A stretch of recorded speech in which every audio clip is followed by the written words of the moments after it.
I think we're live. All right.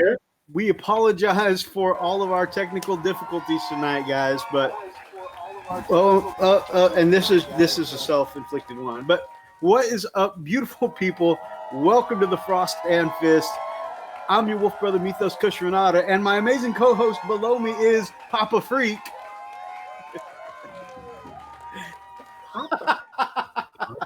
Papa Freak. Papa Freak. Oh, that's not going away anytime soon. Where's the music? There we go. What's going on, guys? Freak here from the channel Frost and Fist, and I am here with wonderful, wonderful guests, Gamecraft Dragon, Big D, and the lovely, lovely, lovely Lady Dragon. Welcome to the show. Well, thank you for having us.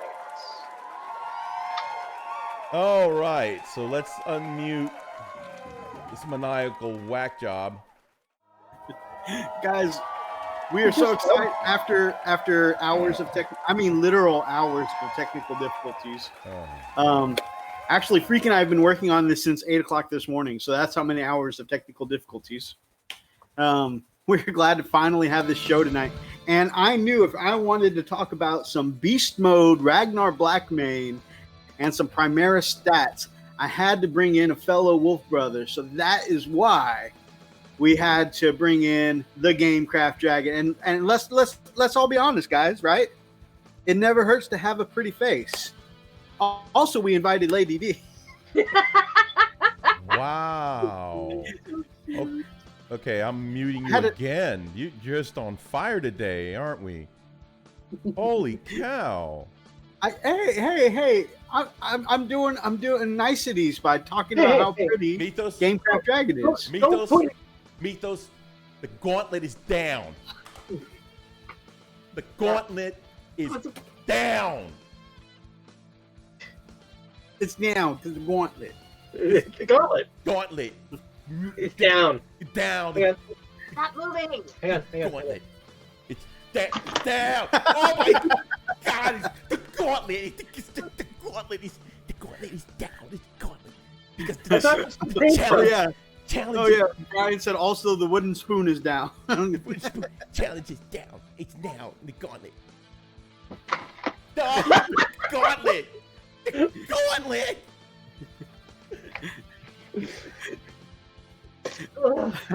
Archer says at least Mythos isn't eating a potato this time. I'm not gonna lie to you guys. I actually, because I was staring into the camera, wasn't looking where I was biting, and I bit off a much bigger chunk of potato than I expected. And then right from there, it was, please don't let me choke on this potato. Just keep chewing. Just keep chewing. We'll get through this together. Just an interesting note. I was kind of, it took me a while. I actually slowed down that video. I was like, he's putting that whole thing in his mouth.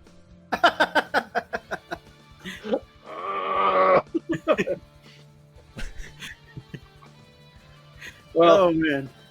I had this great idea when I was doing my video, as you guys saw the blooper. I had it all set up, and I did the first hat toss. Yeah. Oh, crap. Hang on. Damn it. I upgraded my software, and it went, I don't know what any of your sources are anymore. Da-da-da. Stupid. Computer. For some reason, Dude, today's computer.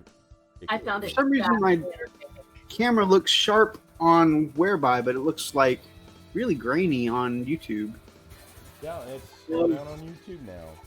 No, you look grainy on Whereby, but you're okay on YouTube. I mean, you look kind of like a little choppy. Like a potato. Okay, hold on, guys. I'll turn mine up. Microphone. There we go. All jokes aside, guys. Test. You're Is that any better, guys? Okay.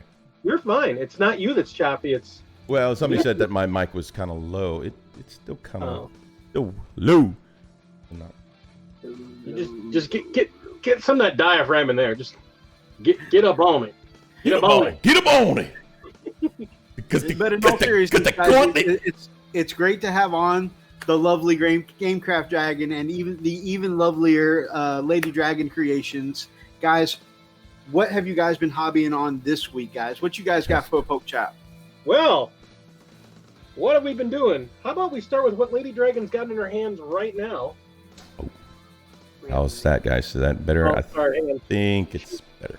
She's putting the eyeballs on her character. So I'll start off with, you guys saw the 2 orcs that I finished. Mm-hmm. That I did earlier. And I am in midpoint on my first squad of knobs. Nice. Very nice. I've got their base coats down, and I'm starting to do their shading, along with their little ammo grot. Nice. I just finished a base for the shock jump dragsta that's going with this. You remember you and I were talking about that whole wanting to make it look like a freeway, right? I am not getting up. Well, while you're showing off your character, I'm going to quick go grab it so I can show that off, because I'm very proud of how that came out. Real quick, guys, I want to plug that real quick. We were talking about him doing highway basing on his live show. Guys, go check out the Gamecraft Dragons Tuesday night live shows every Tuesday, Taco Tuesday, or it's been a number of different Tuesdays. All right, so I'm taking over while he does that. But wait. Hold on. Since you're taking over, wait, I got to change the music. Give me a second here. There we go.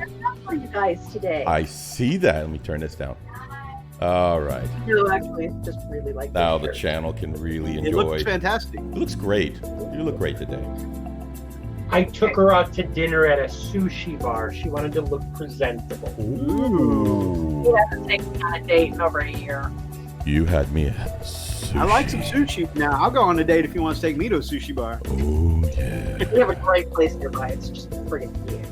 All right, so I just finished her, my Lady Your Brain. Ooh. Very nice. Very nice. Put her head up so they can see the dress. Oh, you mean this? Ooh, very nice.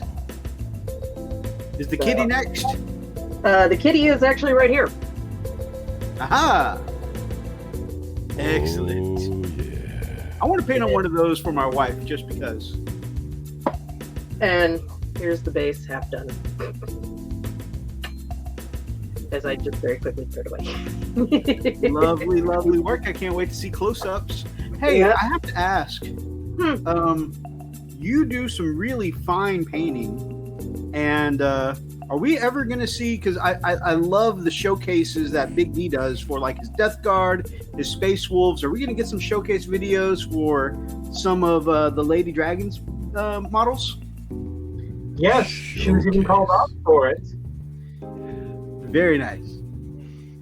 I just don't really have a lot. You have a tremendous. You got plenty. amount. Hey, all you need is one. Just like I'm about talk to say, about what you. I do showcase videos on one model at a time Okay. pretty frequently. I'm gonna interrupt you. I'm gonna do the man thing. I'm gonna interrupt you. You guys have seen a couple figures she's put on her Instagram, right? Yes. She has an entire shelf full of gorgeous figures that look like this. 5 of them I did not paint. Which is why I called. Well, you don't have to show those off. Which is why I called you out. We're gonna hopefully get it done this week. I guess that was kind of a call out. Is that what I do on the show? Yeah, you pretty much do. You call people out. Ugh. Yeah, you do All right, that. let me move. Yeah, you call people out. Ugh, I'm out of the way. Has that become my thing? Yeah. Pretty He much, does it yeah. all the time too. It's Mythos. I challenge you. So, my orcs on a whole, I've been trying to do this with a World of Warcraft type sensibility to my orcs. Ooh. I like that you're bringing that World of Warcraft kind of vibrancy. So that was the whole thing. When I did my shaman, I wanted to make sure I started off with primary colors. Did you do something different with your lighting for your live streams and stuff like that? Because that is like really well lit, you know? Yeah. Unfortunately, my camera, when I take the pictures, I found out that my shutter speed was set really low exposure. So I've changed that now, and I've altered the lights in here a little bit to Okay. get some better lighting. So yeah, That's I really was- cool because exposing is what me and Mythos do. You right. I was just thinking that the last time we had you on the show, like when you would put models up to the screen, they didn't show as well. They Yeah. look great now. yeah. No, I did some adjustments to the lighting and changed some of the situations. And I then love that War Boss, man. so And is that like blue style war paint across the yeah, face? I put some blue war paint on him. Nice. Here's a death skull, and you know death skulls are lucky. So, so eventually the whole army's going to look like this. I've just like I said, I've got the first set of war knobs here, and I'm doing all their bases in this urban ruins. I love that. I wanted to show you because we talked about that on your live stream, and I've done a couple of attempts at doing some freeway basing myself. So Hey, Mythos, could you do me a favor, man? Could What's you completely just don't shut anything else up except for Messenger? Just shut that off for now, and then I'm going to see what it does. there we go. Oh, you know what? I've got up. Oh crap! I know what it is. I know what it is.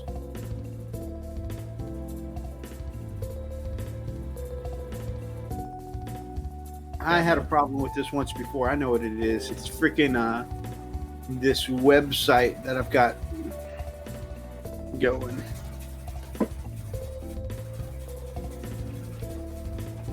Oh, I think we're done with the sexy music, so let's go back to the rock. Let's turn this back over there. There we go. And then so yeah, Very nice. Here's the freeway base, That's so cool. and size-wise, What did you use? That's is that wall mesh? That mesh in the underneath it. What is that? no, it's granny grading. It's what? Granny grading. Granny grading. It's for knitting. Or, Oh yeah. Okay. For Yeah. cross stitch. Yep, I just stuck pieces where the parts came apart, I just cut the size and slipped it in under the cork. And where is it? Yeah, Archer, I think you're right. That just says he's got the hub account running in the background. I actually have Ragnar stats pulled up in the background, and a lot of these news sites for 40K have like 52 million ads. Yeah. Well, if you're running Chrome and you're not running ad block, you're a silly person. But yeah, so just so you can see the way I made sure the lines were there. So when the dragster's actually on the base, you can actually see that on the lanes there. Yeah, that looks great, man. So the neat thing about the vehicles, I'm not doing the vehicles. The blue is not going to be the bright blue that these guys are in. I'm actually going to do the vehicles in Turbo Dark's color shifting blue. So it's going to be a blue to a light purple tint. Oh, we lose him. Oh no.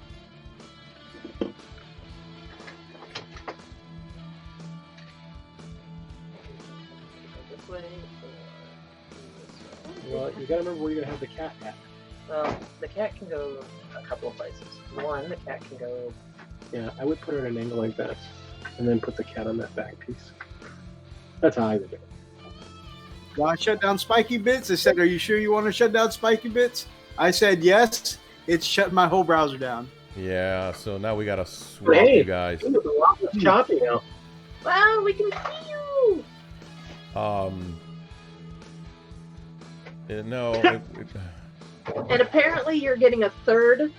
No, person to come in. it's not you. It's gonna be him. He's gonna have to jump out.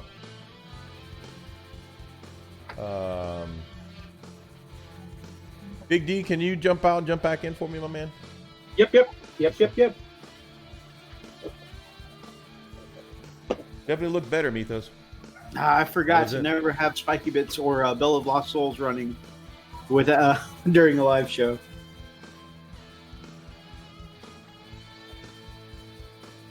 Oh, thank you, Kaiju. It's definitely one of my favorite mugs.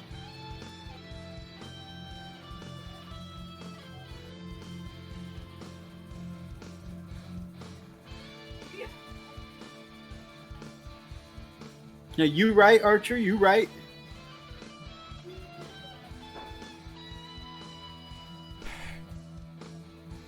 oh man. What's We are good. Are we good? Yes, sir. All right. Sorry for all the trouble, guys. Here's the thing. It wouldn't be a stream We without a didn't little have some pain. technical difficulties. On Frost and Fist, you mean? Yes, you're absolutely right. No, you guys don't understand how much pain goes on behind the scenes on mine. I just put on a face and lie. It's all fine here. Not us. We wear it. We wear it bad. We're like, welcome. Yeah. So yeah, this entire orc army is going to be on this industrial base. I got sent that one base from our other wolf brother, Rob, over at TMP. And once I have a figure that will fit on this, I'm probably going to stick a Pain Boy on there or a mech, and I'm going to put him on there so I can use that base. Because he's like, well, you can cut pieces off for trim. And I'm like, don't you know? That is a beautiful base. I'm not going to damage a thing on that. We got a Plague Child in the background. Wave to everybody. What up? Good to see you. Now that they got their Necrons done, they're actually really into the whole painting aspect of the hobby. So it's awesome. That's cool. That's one of the things I wanted to bring up with you tonight. And since you already mentioned it, let's talk about that for a second. I think it's interesting that she jumped, Plague Child jumped back in with Necrons, and my son Darian did the same thing, jumped back in with Necrons, and now they're both motivated to paint. That's pretty awesome. It's amazing. I mean, what it came down to, honestly, Will started off with doing Chaos Marines, and just they were so, for a novice painter, Chaos Marines can be a bit intimidating. That was Darian's exact jump too. Was jumping from Chaos to Necrons. It's like Necrons are the gateway drug of painting. Well, that was the whole thing. Went from the Chaos Marine and then got into the lore of the Necrons, and it's like Terminator Egyptians from space. Okay, I want to do these guys. I just like Heinrich Botha's comment on them. What did Heinrich say? He goes, how the universe sees Necrons is they're these deadly machines. And he goes, how Necron players see Necrons. One's this got reading glasses, trying to look at the newspaper, and he's like got wrinkles around his face. Another one's sitting there with a shotgun, going, "Get off my lawn!" And then he sends another one. He goes, that says, "Necrons be like hippity hoppity, get off my property." That's another thing I want to see close-ups on. I really like what I saw on the stream of Will's blue glow for the Necron weapons instead of the green glow. Yeah. Again, one of the things we really try to promote. I was talking with a couple novice painters today at the store when I was picking up my Marines for the challenge. Ooh. Oh yeah, that's nice. When I picked the Marines, it was one of those things I was talking to these, and they're like, "Well, I mean, what colors we got to do? I want to do these guys like this and that." And I'm like, "Okay, what colors do you want to do?" And they're like, "Well, what colors do they have to be?" No, sweetheart, stop, back up. Let's take this thing and put it back on the wall. What colors do you like? If you're painting, and they were painting Eldar, if you want to paint Eldar, what color do you want your space elves to be? And she literally looked up at me and was like, I don't have to paint them a specific color. I'm like, oh no, sweetheart, you go with what you want to do. And suddenly she went from being like intimidated looking at her figures to being like, oh, I want that guy. And it was immediate, like, I want, the colors that she's found. I'm like, there you go, That's awesome. And that's the thing. People got to remember that. Yeah, like I actually got a little bit of crap from an orc player because my skin is such a bright green. I mean, I'll admit right now, I'm using a contrast paint to do my orc skin. I'm using Warp Lightning. So they're just like super saturated bright green. But that's what I wanted. I want these guys to look like video game characters. I want them to look just ridiculously bright and colorless. That's awesome. Yeah. So you gotta vibrant orcs are my favorite orcs. You gotta do what makes you happy. I mean, that's the big thing. If you're gonna get into this hobby, don't get into this hobby and then do something you don't like with it. That's just then you're throwing money in a pool that you're not going to enjoy. Absolutely, you got to love what you do. Yeah. Don't they say that about work too? They lie. You're making money off of it. You're putting money into this. I think what they usually say about work is you got to remember why you do it. I know what they say about work. Work. Not that kind of work. More work? Okay. Yes, my lord.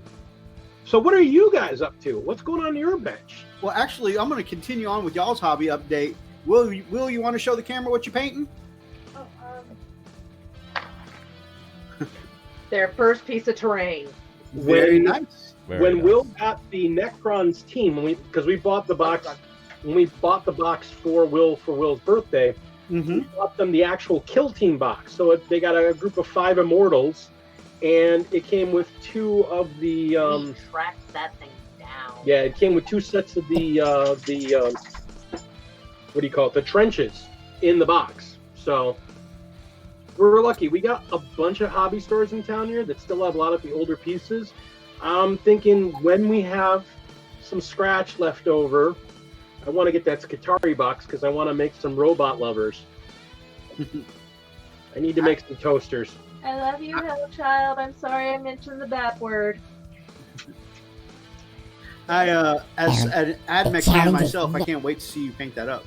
Oh, well, you've seen my You saw my your call, right? Yeah, I'm gonna paint them all to match him because that's gonna be awesome. I'm gonna be running them as his. I don't even know what the rules for AdMech are, but they're gonna be whatever Forge World, which I think it's just Mars proper. They're gonna be his Forge World. I don't care what the rules are. That's what it's all Mars, baby. Yeah, which is also competitively, in my opinion, the best. All right, before we move on to our hobby update, I'm going to shout out some of these beautiful people in the chat. We got Dave Dog in the chat. We got Running Bear. We've got Hellchild. We've got our very own Smash Captain. We got the Mini War Mutt. Good to see you, Brian. We got Kaiju. Way to work the crowd, everyone. Running Bear making some food while we wait. Let's get the Dragon Clan. The gauntlet is down. The gauntlet. The gauntlet is down. The challenge is the bloopers now. At the end with Lily were priceless. I challenge you because the gauntlet is they inspired down. me to do mine. I mean, I was like, all right, I got to keep these. And I was inspired to do that because everybody's outtakes at the end, Spuds, Pickle Jar, Hobby Corner, everybody's outtakes were just hilarious. Goldfish of Justice. By the way, if you want to see all the hilarious response videos to that I've seen so far, I've got a playlist on our channel called, the CWG Challenge. So if you guys want to check that out, I highly recommend. All the response videos are all hilarious. Definitely. I mean, and I'll be honest, I got invited to the CWG group on Facebook. And since I got invited, I've actually had a bunch of these guys reach out to me. I picked up like 20 new subscribers overnight the day I joined the group. And they have just been chatting back and forth. Just a really, really super friendly, really nice group of guys there. So yeah, great group of people. Yeah. Also, you can follow them on or chat with them on their Discord too. If anybody here is into that, they got a good Discord. Always super active. Sweet. Do it, guys. If you're not doing Discord, you should be doing Discord. The only reason we haven't started a Frost and Fist Discord as of yet is because, man, so many other hobby Discords out there. It's hard to keep up with everybody's Discord. Hey, Archer. Yes. Yeah, Archer. That I'm so saying, Archer. That what you're hearing is the clip from the actual video from my my response video. So that's what's playing here now and then. Because I'll get it in loop, and you guys can't hear it, but I'm actually playing. The gauntlet is down. The gauntlet is down. They're hearing it. They're like, what the hell? That's awesome. They all remember Mythos. Look at Weather Pig's last video and never forget. I think that was in response to me saying, "Is that what I do now? Is call people out on our show?" Yeah, but speaking of which, I want to shout out Weather Pig Painting's latest video. I got a little shout out there because it's kind of a response video to something that happened here on the Frost and Fist during a live show. So I'm not going to talk about it too much. I want you to go check out his video. I'm not going to give it all away, but yeah, there's a reference to us in there and being on our live show. So come on. Oh damn. Let's see. We got Inquisitor Zane. Are you just saying that because you aren't monetized yet? Those highway bases are pretty awesome, Big D. I definitely agree. Where's that dragster from? Actually, that's the Shock Jump dragster. That's actually just a standard model. But I got it because I bought the Speed Freaks box, where you get a custom Booster Blaster. You get this guy. You get 6 war bikes and a bunch of really cool orc terrain. So it's out of print now, but it's on Amazon like super inexpensive, and there's a lot of stores that have it. I mean, the amount of vehicles you get in that box for the price is, if you want to play orcs and you don't have a lot of these, go get it. These sculpts are beautiful. The figures are just, I mean, you can't see it because it's primed but there is an incredible, silly amount of detail on this thing. In my opinion, the Speed Freaks stuff and the Auric War Boss from AOS are the best orc models I've ever seen. I'm looking at those Auric, the AOS big orcs, and I'm trying to figure out how I can remove hands and put shooters and choppers in them. That's what I want to use for my Mega Boss too. Because I think putting this guy, who's the AOS, which I think he is as cool as the Weird Boy figure is, the AOS Shaman is just such a dynamic, just a beautiful, crazy looking figure. Oh no, I would definitely use both kinds of Shamans for my Weird Boys too. I don't think this is going to be the year, but I mean, I have so many projects going on right now, but I definitely want to, jump in and paint my orcs at some point. That kind of is a great point to lead to Freak's hobby update this week. I mean, he hasn't painted any orcs yet, but we got to talking about him painting some orcs recently. Yeah, I mean that's something that I really been thinking of doing because we were talking about AOS. I'm like, you know what, I think if we go into that, I may just do just go straight green screens. That'd be a lot of fun to do. So, yeah, why not? Those AOS orcs, they are some beautiful, beautiful sculptures. They do remind me a lot of the World of Warcraft. Yeah. And I'm like, okay, I can do this. I think it'd be pretty neat to work. And I like to do that. I like to try my hand at it. So she had a funny idea. We were just talking about it being silly, and she was like, if you do the AOS orcs, you should do them as redskins, so they look like the fell orcs from. Nice. Yeah, that would be insane. I told him I wanted to do the little goblin army next for destruction, and I'm going to paint them all like hallucinogen mushrooms. That's going to be awesome. That's so cool. What else you got for a poke chop this week, baby? Well, I finished my project for Brother Archer, our Smash Captain, which is our very own lovable, hubbable chaplain emo. So he actually turned out pretty good. Let me see if I got pics, but Yeah, it's getting a sneak peek because we got a showcase coming for this bad boy. yeah, this bad boy, right? Her. So there you go. Oh, excuse me. Oh, Chaplain makes a debut. Get in there, Chaplain. The gauntlet is down, Chaplain. There you go, crispy there. The gauntlet. The gauntlet is down. It's because the challenge is now. It's now. Anyway, You're not helping. Wait, hold on. The gauntlet is down. Gauntlet is down. The challenge is now. The challenge is now. I challenge you because the gauntlet. We got the gauntlet is down. The phenomenal painter Wolfwraith in the chat says, "Good evening, all. Man, always good to see you, my man."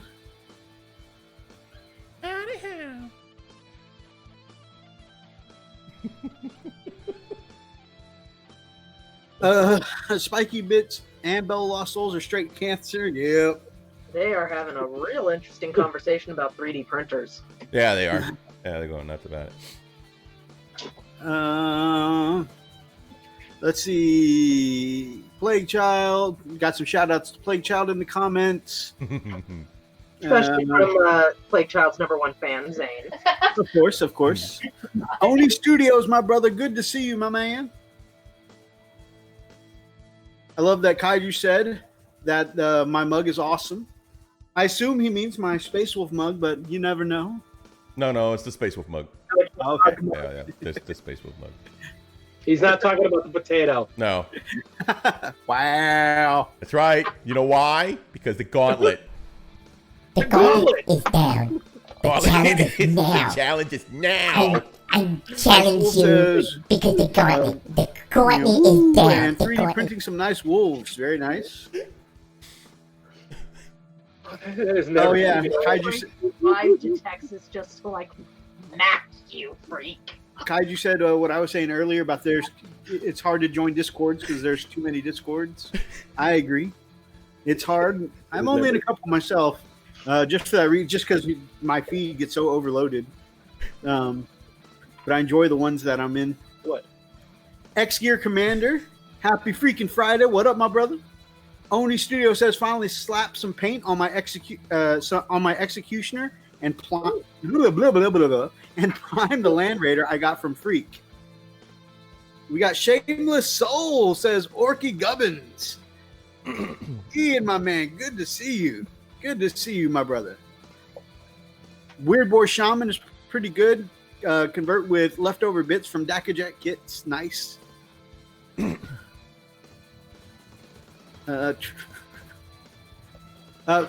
Shameless Soul also has Red Orcs. Had the same idea. That's a great idea to me because, Burning Crusade was my jam. That was my favorite of all the WoW era. That was mine too. The Fell Orcs takes me right back to that time. I started playing during Wrath of the Lich King. Got you. Yeah, and that's about where I ended because I enjoyed Wrath of the Lich King. I really did. I really enjoyed Wrath of the Lich King. Loved the beginning of Cataclysm. Yes.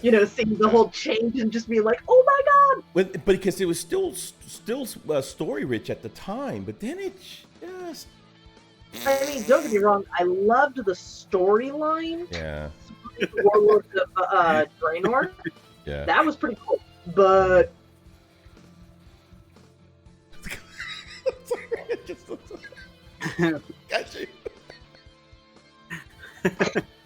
Kaiju says, I love the Gauntlet video so much I showed my partner, which he didn't laugh as much as I did after the Gauntlet attack. The Gauntlet. The funny thing about it,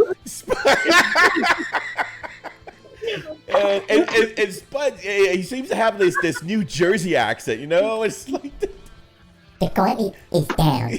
The challenge is now. I was quoting your video earlier today, and my oldest daughter goes, Dad, why are you all of a sudden from Jersey?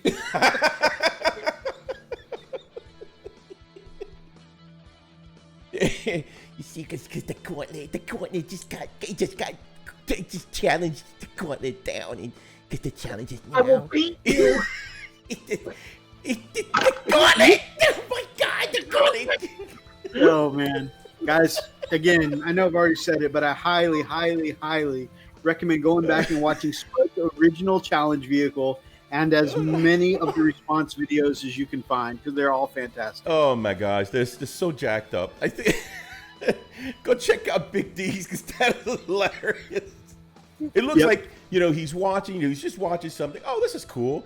And you could have sworn somebody just drove up to his front yard, pulled out the pants, and dropped a deuce. And his reaction was like,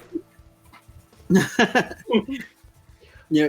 Well, it's the whole thing. You did that whole boxing type of thing, that UFC type of thing. I'm like, no, hang on. Y'all can do your boxing UFC, but I'm a WWF kid. Hang on a second. Right there. That's right. Now the gauntlet is down. Oh, God. The gauntlet. I'm going to go to bed. Actually, I'm not gonna lie. I did tap into. Oh, look who just came in!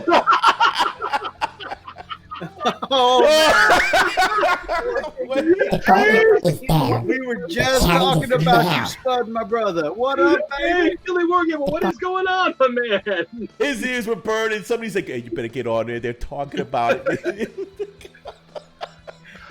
Oh, look, my man Commodore showing up. Commodore. The Phalanx is in orbit. What do you mean? Why did you consider back you all? I said the bag is up. It's my man. This chat. I heard you guys have been chatting. Yeah, I was just recommending everybody go watch your original challenge video and as many trash talking response videos as they can find because they are so good. You guys been chatting? I heard some boys needed breaking in half. The challenge is now. You know what I heard? I heard somebody was throwing down a gauntlet. No. What? Did you say the gauntlet? The gauntlet. The gauntlet. The challenge? That gauntlet? Oh, God. Yes, they have been talking mad. Oh, God. and guys, if you didn't check it out, I definitely recommend going back and watching the Chilling Wargamers live chat from yesterday because they were talking about it as well. And man, there was some good times had in that chat. But one of the things, my man, the Pickle Jar, actually a channel I hadn't been following until I joined the Chilling Wargamers. Pickle Jar's great channel, fantastic hobby personality. But he was on with them yesterday. And he said, you know, it's funny, we're all going to get carried away 30 days of talking trash. And then we're going to be at the end of the month scrambling because we're all going to realize, oh, shit, I actually got to paint a model. I don't think Spud realized what an impact his challenge actually made. Because the moment he threw it out, he was like,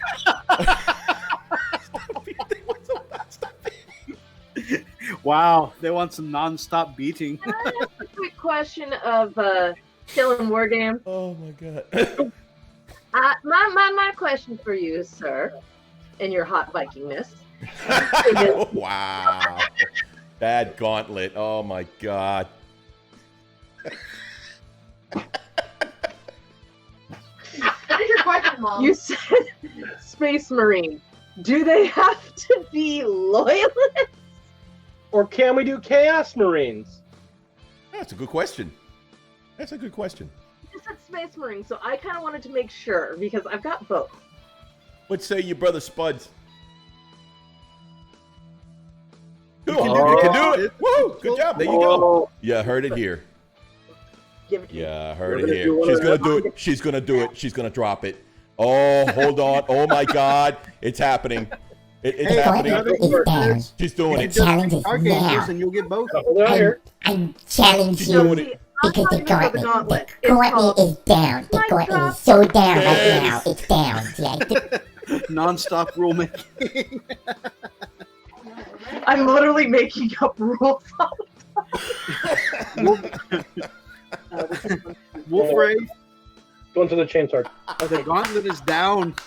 Woohoo! The gauntlet is down. Oh, we got a direct Ric Flair quote here. To be the man, you have to beat the man. Woo! Gauntlets slap across your face. Okay. Wolf Ray says, I'm not sure what I turned up to tonight, but I'm damn glad I got to come check this out tonight.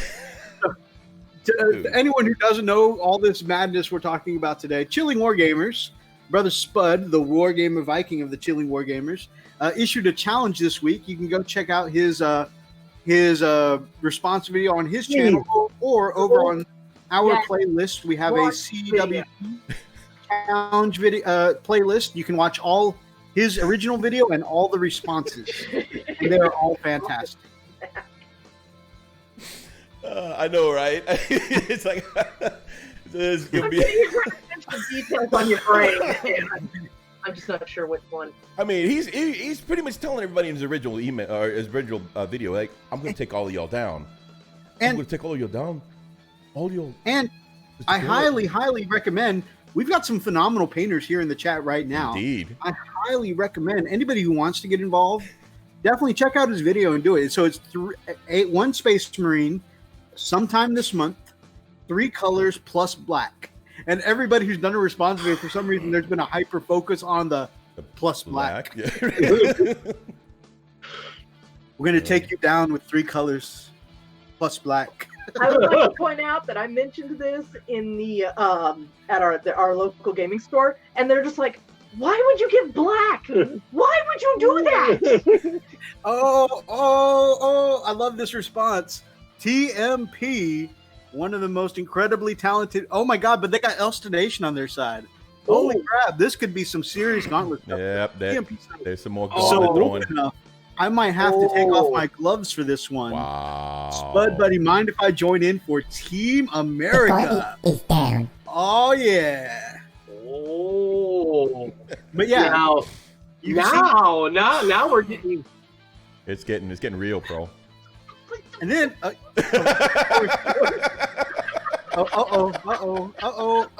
Wolf Ray says, I'm in. Sounds like a good challenge. Wow, They've dude, got this is Elstonation escalating. and Wolf Ray.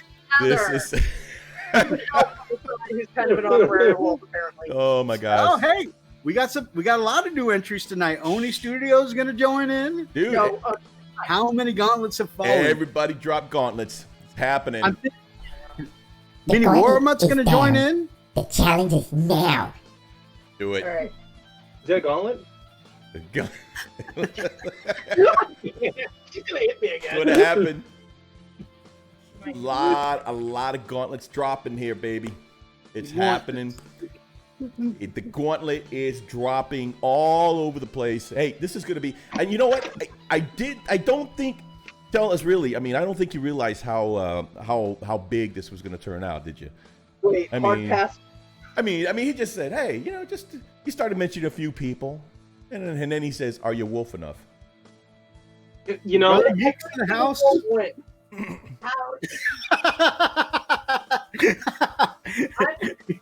I just get roped in because married for a wolf. Oh, Spud said. Oh, somebody said they might join in. Spud goes. There's no mic. mics There's the joined mic join. Can't just let the mic join. in. That's awesome. I had no idea. Yeah, dude, this is huge, and it's a lot of fun. Everybody, yeah, I mean, and that's the big thing. Let's be yeah. honest. This is all for fun, but I mean, The amount of smack talking. Oh, it is. It's great. I love. Okay, so in his video, I love the fact that you see his back, and you're like, what the heck is he doing? And he turns around, and like, for me, that's like, bro, come at me. Come on, Cletus. Come on. You walking here, but you limping back. You know, it's just one of those situations. Like, oh, he's throwing it down. Then. I have to say, homie. Throwing now. Yeah. I've been watching the hobby community on YouTube for a good 5 years now, and I think this is one of the most successful as far as people getting involved hobby response community challenges that I've seen in a long time, if ever. Everybody just jumped right in. Light. No. He said that it was 3 paints plus black. Okay, that is correct, Wolf Wraith. Just 3 paints plus black. No, white is not one of them. However, you can prime in whatever color you want to. I think it's whatever solid color. Right. Oh, you can't add white to colors to get highlights.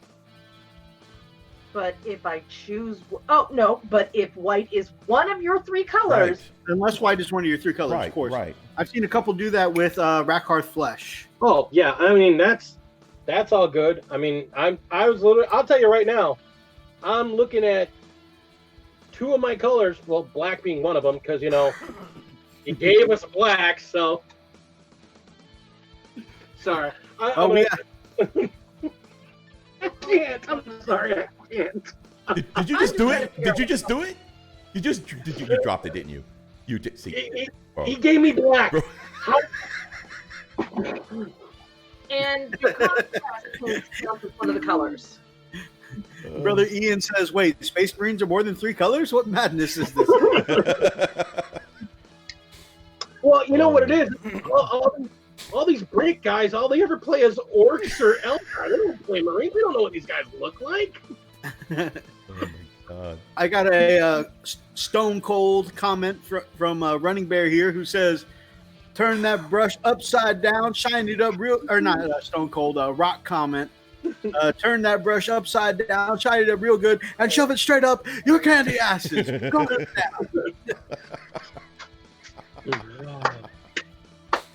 It's getting real, yo. It is getting so real right now. He says, but I ate a whole potato earlier.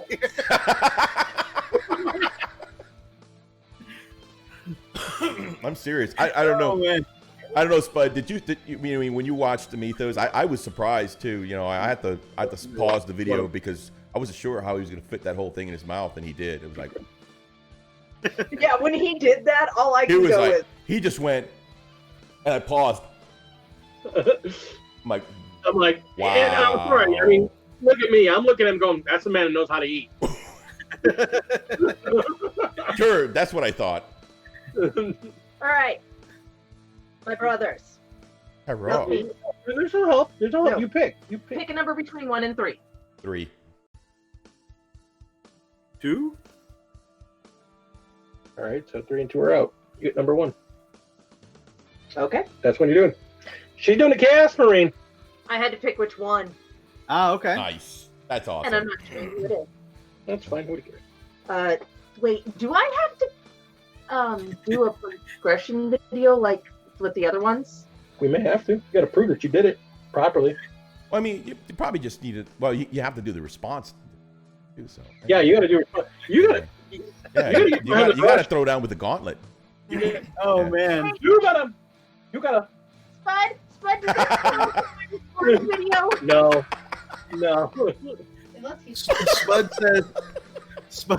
Spud says, what, only half a potato? I remember my first time eating like a child. I ate a whole loaf of bread. You guys are gonna make me make another video response. Oh man. That's hilarious.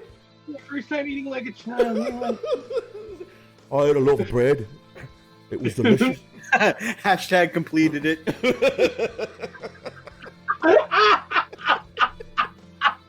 So if you guys, by the way, if you guys don't watch every Thursday Chilling War Gamers You don't know live what stream, you don't know they're what some you're of the missing. best live You streams. know Yeah. However, there's a running joke going on where Spud completes everything he does, and that's why they had to nerf Space Marines and move on to a new meta because he completed it. You know, that's why they had to revamp Fantasy into AOS because he completed it. That's why they had to come out with AOS 2.0. He completed it. He completes everything. It's going to be hard to beat a man who can complete everything. I'm gonna reprime it. Could the black be a wash or ink? Only if you make it a wash or ink. It's got to be one of your 3 paints. But feel free to thin it down and make yourself, a wash. Nope, that's us. All right, so it's funny. We got so excited. Bread challenge is completed now. easy. Minecraft completed it. All right, guys. Speaking of completing, what we never completed was our hobby update. Oh my God. We got a little derailed here. All right, so guys, we had a fantastic one of our Patreon specials, calling all Wolf Lords, having a chill and chat hobby session, using the webcam like this face to face with one of our patrons. And we woke up Saturday morning and we had a good, 3-4 hour hobby session, something like that. 9 to 12, 3 hour. So we had a 3-hour hobby session, just chilling and hanging out. And I did some more work on the Redemptor Dread here. So I love, guys. Oh, Secret weapon. that is so Secret- cool. That turned Thank out you. really good, man. Secret weapon heat bloom effects, my favorite. You're a Absolute secret weapon favorite. heat plume. Look at that. Got him. Did a little plasma glow this week, also on Saturday. And that is not showing up on camera very well. Oh no, yeah, But it is more purple than it looks. kind of like my dragon. Yeah. And then I did the basing. Now it looks flat and kind of cheesy, but that's because I'm going to put a gloss coat on it and I'm going to put some Mordant Earth. So that way he'll be running across the lava field and it'll be cracking as he's running. So that's the idea. Very cool. Oh, So- really cool. My brother, and of course I got to still put on the decals, and then my brother's Dreadnought will be done. So that'll be cool. And then because this week, while I was waiting on the basing material to get here, my Mordant Earth just came in today, and I was like, you know what? Still feeling the Salamanders vibe. So I said, he's going to need some tactical Marines to go with him. So working on some of those. Got the weapon arms here. That I meant to, except for if I weren't so busy trash talking today, I meant to be painting some of these weapon arms. And then the sergeant, it's going to be kind of a leaping running pose with this great big sword here. So I got to ask him if he wants a steel sword or if he's going to want a glowy power weapon sword. Damn, man. Bud's already threatening people. It's like, do people in the chat like to smash the like button or else? Okay, man. Yeah, tell him, bro. Or I'll put you in a sandwich and smash it. Smash it like the spud you are. Oh, hang on. Like button completed. Nice. Oh, I got some questions. Oh, I hate doing all this with the. Oh no! I hate the I hate the touchpad. Oh, hate is a strong word. What happened to your No, I mouse? hate Still? let's see. YouTube completed.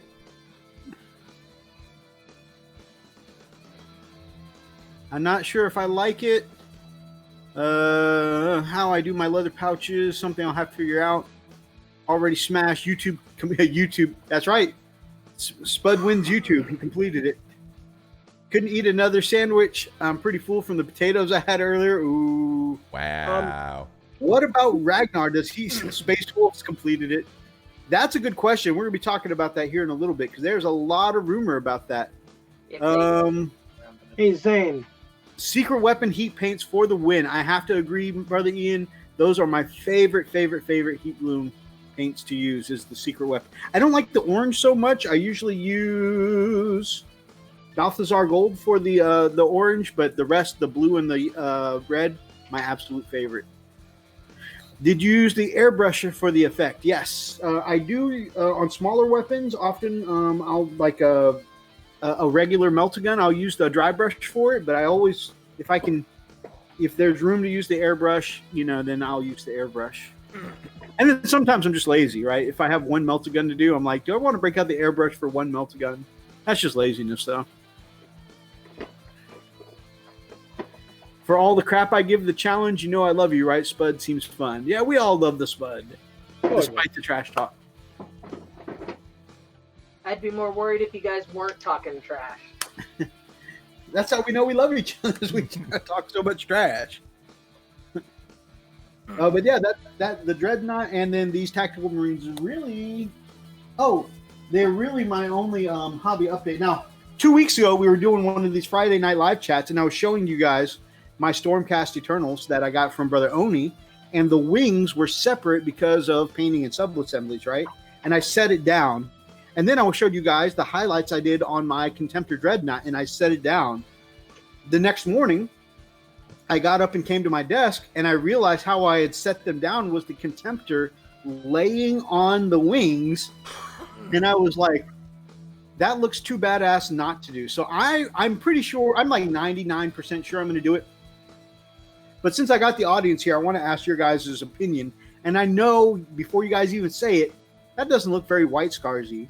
But I'm feeling like this might be one of those things where even though it may not be on brand, it really is just probably going to be rule of cool. Because when I set them together, it turned into something. And so now I've got a blue tack together because this is what I woke up to the next morning, was the wings on the Dreadnought like this. And he's already in kind of a leaping pose that, Brother Richard over at the Nerd Life wanted to give him just a cool looking pose. And the cool looking pose looks like it's made for these mounted wings. So, if he was a blood angel, oh yeah, then it wouldn't be an issue. Without hesitation. But even though it may not be blood angel-y, let's not forget that the Great Khan is referred to as the Red Eagle. So that's why I'm thinking about painting the wings up in solid red with some fade to black. Well, you know your lore, man. If he's called, I don't know nothing about no space Asians. So, as a space Asian man myself, I think I'm going to allow it.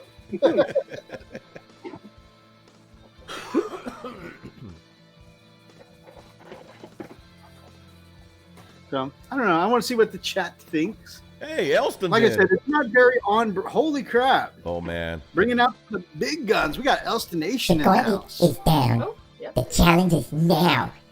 Got Brian who says, "Hey, challenge because you you not do what you because like." the gauntlet, The winged hussars have arrived. The beard is in. Beard boy. Ice Wolf says, "Nice, I like it." Cool. Man, if I could paint the whole thing as a falcon. Although I think if I painted the whole thing as a falcon, I might lose out on the special snowflakeness of actually buying the Forge World White Star.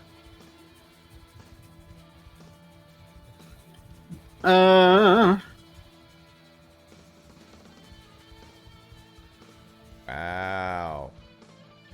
Orange heat is also really good for rust effects. You're absolutely right. Since I don't actually like using the orange heat for heat, I've actually started using it for rust, and it is really good.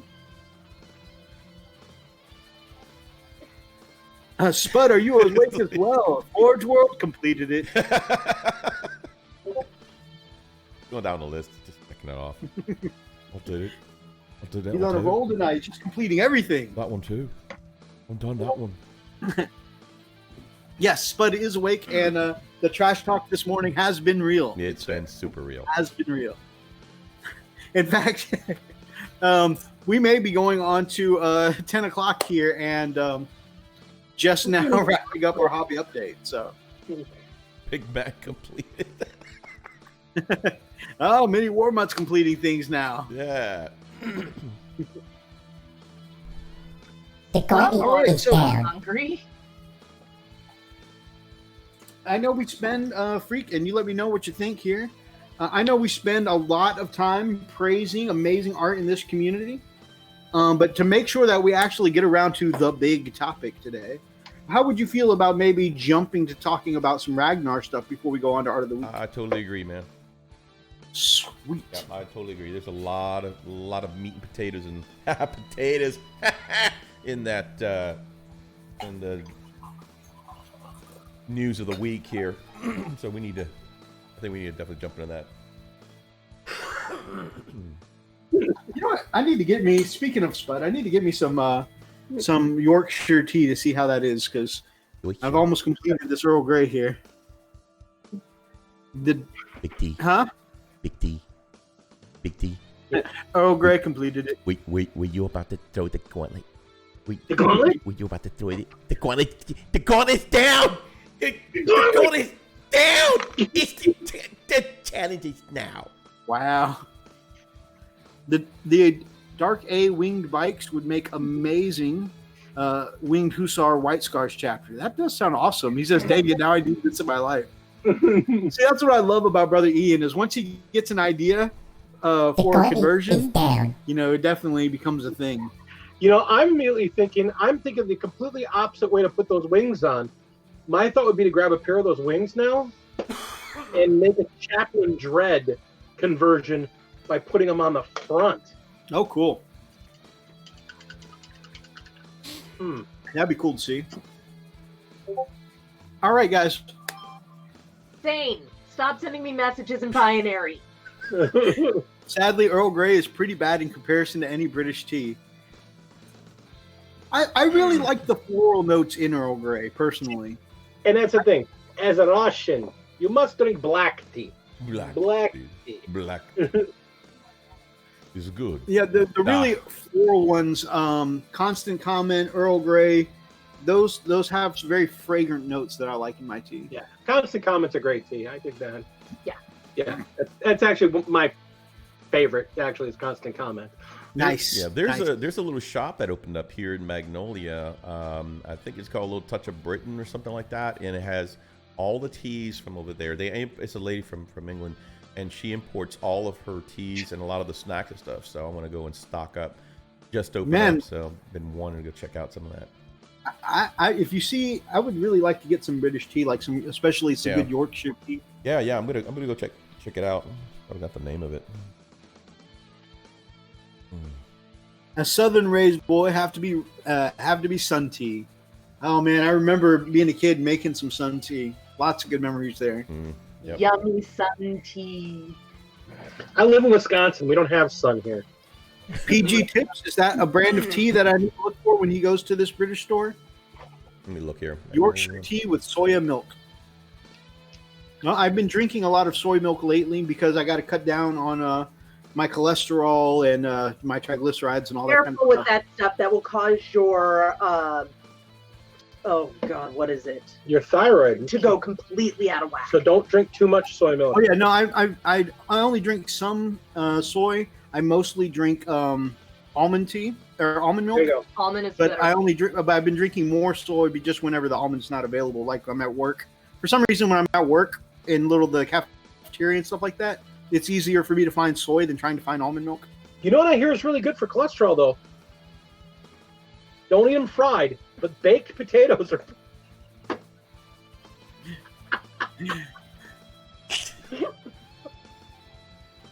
I think he wants me to leave.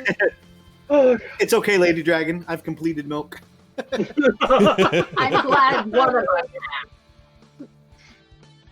Let's see. I can't have milk. Unfortunately, so Ian, I am right there with you. All these tea drinker coffee. Coffee is my lifeblood. I have a long, a lifelong love affair with coffee. However, after this last time going in the hospital, they told me that I need to try and not have any more than 2 to 3 cups a day. So here we go, Mythos. Ew. Stand by, Mythos. Stand by, Mythos. Check it.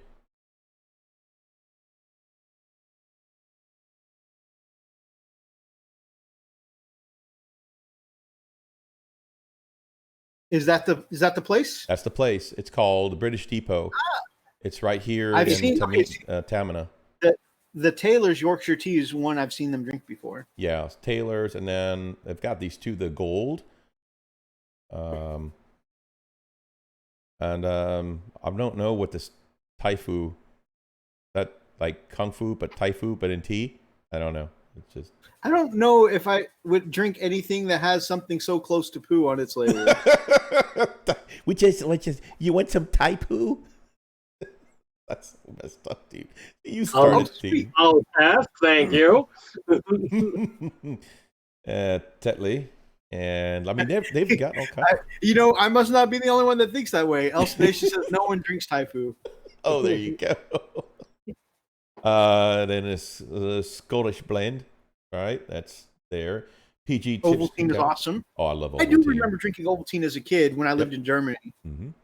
I remember drinking quite a bit of it when we were living in Germany. Yeah, PG tips, is that a thing? Yeah, that's the one he was recommending. Ah, right on. I didn't realize Ovaltine was a British thing. I was a kid of the 70s. We had Ovaltine all the time. So it's pretty cool. So they've got just about everything that you would get, over there. I noticed they were sold out of the PG tips. Oh, they got the one bags though. Yeah, this is a pretty sweet little place. I'll probably go tomorrow and go check it out, man. I mean, they got all kinds of stuff. They got foods. If he has to cut his coffee down to 2-3 cups a day, we should send him a small bag of colored Tebow. Hey, what would you guys think about Chilling Wargamers, Spud, Elston? What would you guys think about doing a swappy swap of treats and goodies, sending each other a box? Me and the guys here, Freak, maybe whoever else wants to get in, will send me stuff. We'll ship you guys a box of some treats to try during a show or something like that. I want some of that fruit punch. I want fruit punch. I'm trying to find it. From Scotland. Actually, I do. They don't have fruit punch here. Awesome. You don't have Scotland. Kaiju says art of the week tea time. Okay, fruit punch. Fruit punch. See, they don't have that here. I'm so upset. So yeah, I can go for some fruit punch. It looked so good when he was swinging it down. I was like, oh my gosh, I know I want some. I gotta have some fruit punch. So yeah, man, this is pretty great little shop. I can't wait. They got all kinds of stuff, sausages and bacon and all kinds of pretty neat little things. Yeah, look at that. We got a place that sells British food. Only 4 people drink fruit punch. Okay, now we're making me hungry. Let's get back on topic. Okay. You won't find any fruit punch on any website. It's super special.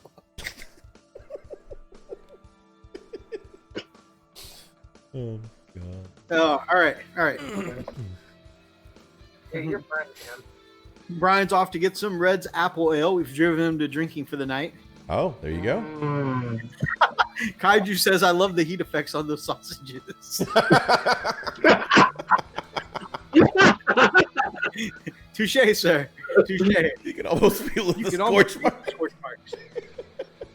the scorch marks. Oh man, I'm gonna tell you right now, Mathis. Whenever we get Spud and Elsa Nation on the show, dude, we're gonna break the internet. It's just gonna be. I think things are gonna happen. By the way, are gonna guys, happen. Yeah. I want to mention that we have actually already nailed down a date for our UK friendly live stream this month for March. It'll be the 21st. It'll be a little bit later than last time. It's going to be 12:30 our time, 6:30 in the evening, UK time, because we will have on the amazing Edict Beer 40K. That'll be awesome. Wow. Yep. Wow. And we've also got April's hammered out too, and we're still getting some, finalizing the date, but we will be working with the Chilling Wargamers in April. So the whole thing with Edict Beer is that we need to get for some redemption for the last live stream we tried to do with him. Everything was falling apart. Literally a tornado came through town. Tornado had come through town through Amith's area, and like power was down, then come up, then right back down, and I was sitting here trying to keep conversation with Nick, and what's worse is that the audio wasn't working right. It was just horrible. So we owe that to him. So we're hoping for some redemption for sure. Yeah, big time. Nice. Love UK time here as it is 5 a.m. here in the Netherlands. Awesome. Well, we're hoping to see you. So, like I said, this month will be the 21st around, as far as UK time, it'll be 6:30 in the evening. So, and we'll stream for a couple hours from that point. So, moving on to the news, guys. We have been following a bunch of sources, and of course, our favorite source for this news is, of course, I think if you're in the hobby and you're looking for leaks, spoilers, all that kind of good stuff, I'm sure you guys are probably following him for the news. Our favorite source has been Chapter Master Valric. He is the guy. He is the guy. You're right. You're right. If you want news, he generally has the best sources. So we've been, and of course, as such, when he said he had some Space Wolf news, obviously many of us flocked to his channel to see what he had to say. And really interesting stuff this week, guys. So he had the stats on Primaris Ragnar. And when we all talk about Ragnar Blackmane, what's our number one complaint? He looks flat. He looks like somebody ironed the figure. Yeah, he is a boring model, right? He definitely needed an update. And also for me, and I'm one of the few people I know that have this particular complaint, but I'm gonna talk about it. To me, he's got the derpiest face, I think, out of all the old school Marines that are still getting current stats. I feel like Ragnar's got the derpiest looking face. Like he's got, and some people do a phenomenal paint job that bring out the details in a way that makes it look good. Why? Right, Ian? Yes, ugly model. Why? Why? Why the hell does he have to be as old as Freak? Hey, what does that have to do with? Hey, It's okay, Papa. Dad, calm down. What the?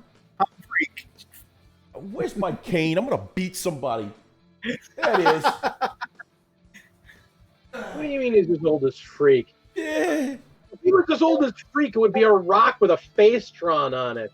But yeah, he's got. I call it the moon face because if you've ever played WoW, you guys know there was a story about a druid that was using the name generator and rolled randomly for the name Moon. No, actually, it was a one of those stupid "What's your werewolf names" on Facebook. And it's, take the first name of your first name, take the first letter of your first name and the last letter of your last name. And he goes, "I'm frickin' Moon." I think like the Facebook name generator. I'm pretty sure before that was even around. I'm pretty sure it was a WoW thing way back when. Nope. Actually, I've seen where it came from. Yeah, it's. I don't remember if it. I just remember it was a name generator, and the guy was like, "Oh my freaking god, my werewolf name is Moon Moon. I'm like the most retarded werewolf ever."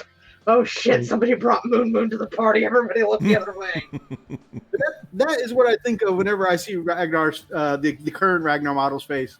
Damn it, Moon Moon. I can't disagree with you. The only ones I've seen that looked any good, almost every single time they've done it, they've replaced the head. It's just, and it's upsetting because it's like, you know, his novels make him the most badass hero. It's a 22-year-old sculpt that they've never updated. It's 22 years old. I mean, come on. And so, also, the other thing people hate about it, not only is the face ugly, everybody always talks about what is this? Who holds the pistol out to the side, the sword out to the side, and pushes their chest forward? Like somebody's looking to get shot. Like, it almost looks like he's trying to show off cleavage. Like,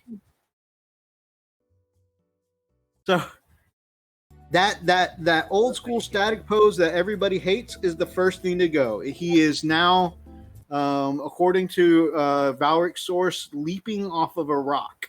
So it's a very dynamic pose. You can tell they're trying to get away from that number one complaint was the static awkward pose. Now, it says so. Running Bear says, "I hope his box comes with incursors." And, of course, he's on a rock. So, can you hear the rocks breathing?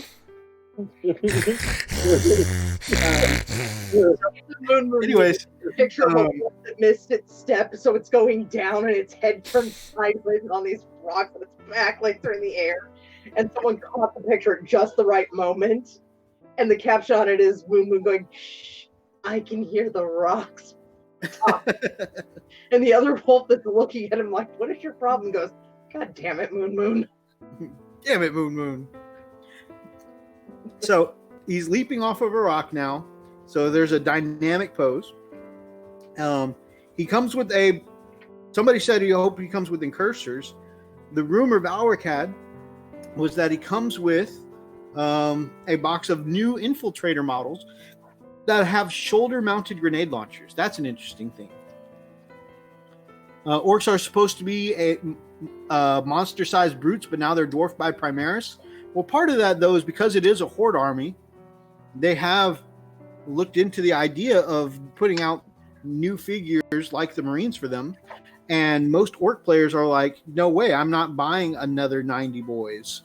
You know, I'm not painting another 90 boys. So I think part of it was that the community voted and they don't want new orc models.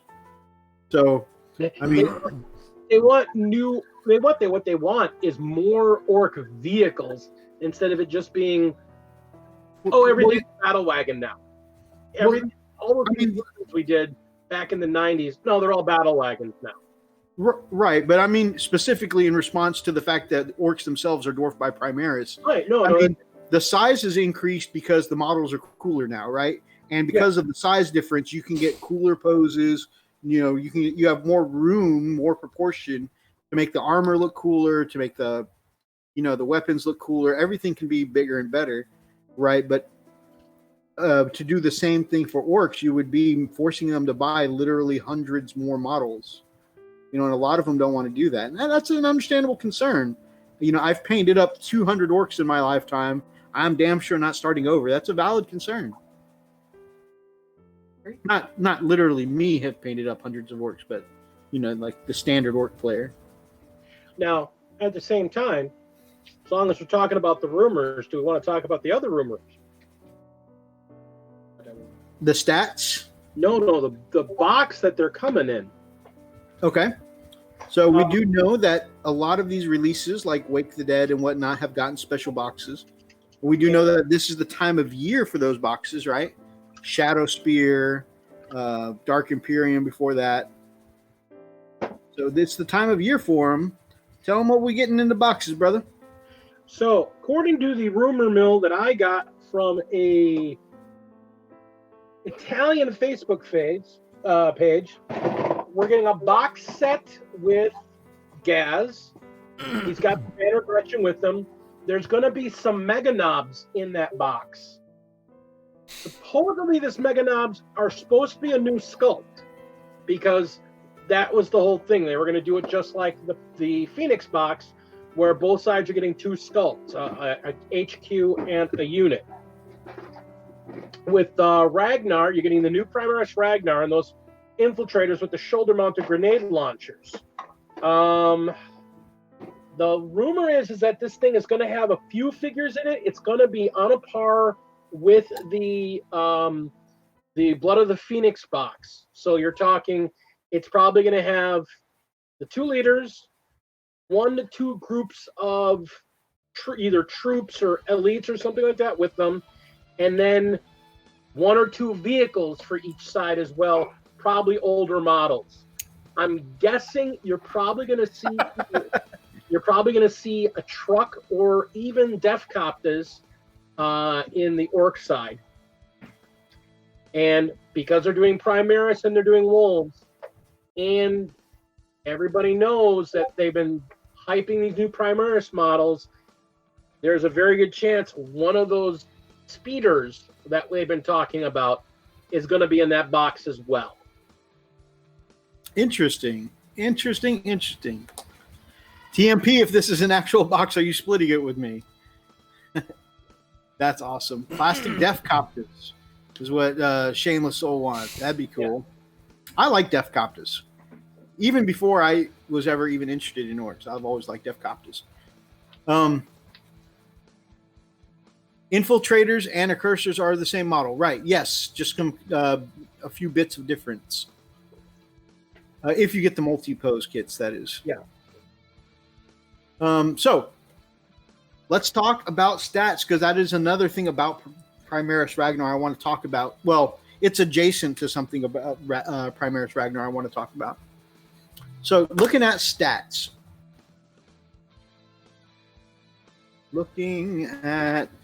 There we go. So, his stats that have been leaked on Chapter Master Galric's site is Weapon Skill 2, Ballistic Skill 2. Of course, that's pretty standard for a Wolf Lord.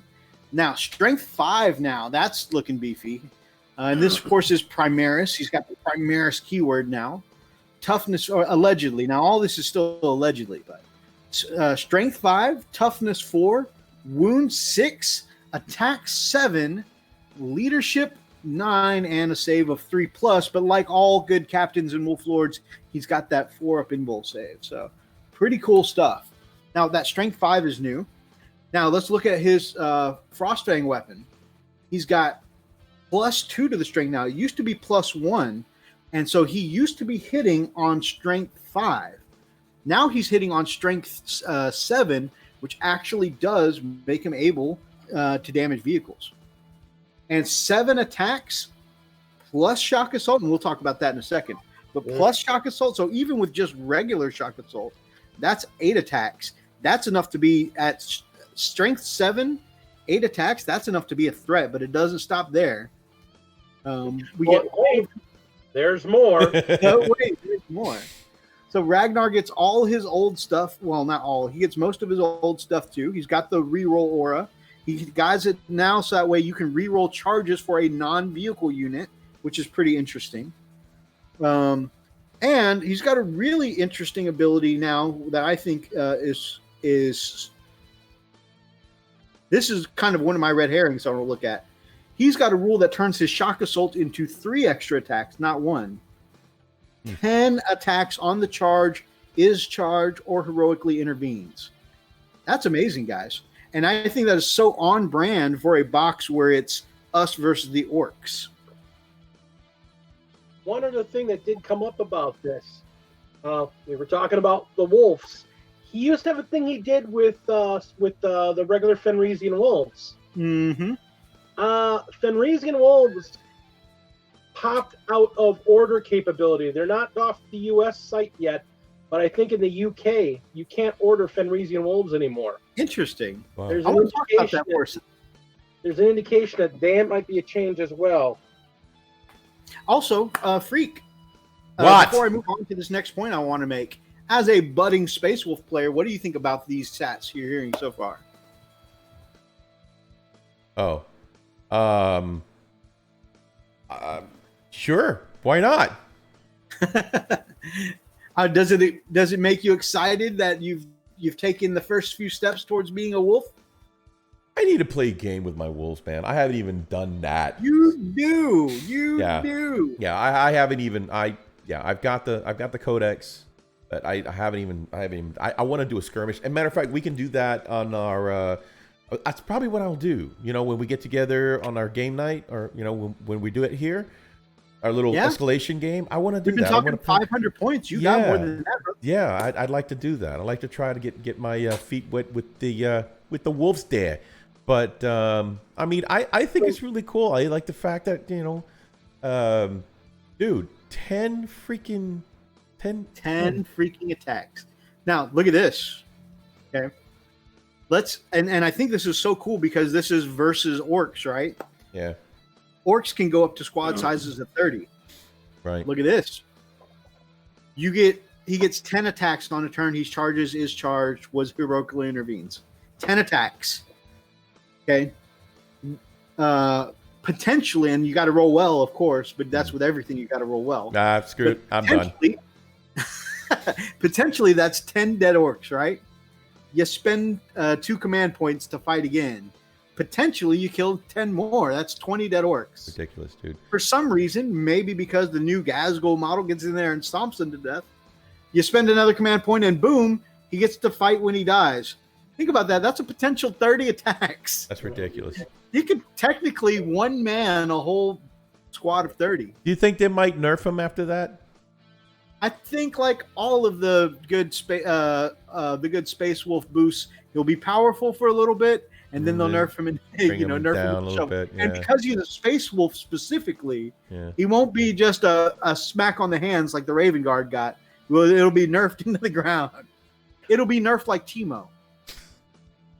It'll be interesting to see because when Psychic Awakening comes out for us, we're also going to probably get our litanies and the other good Astartes things.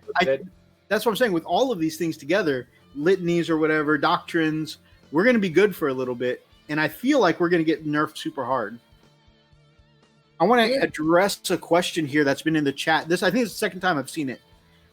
Svengeir and Ulfgeir, are they still there?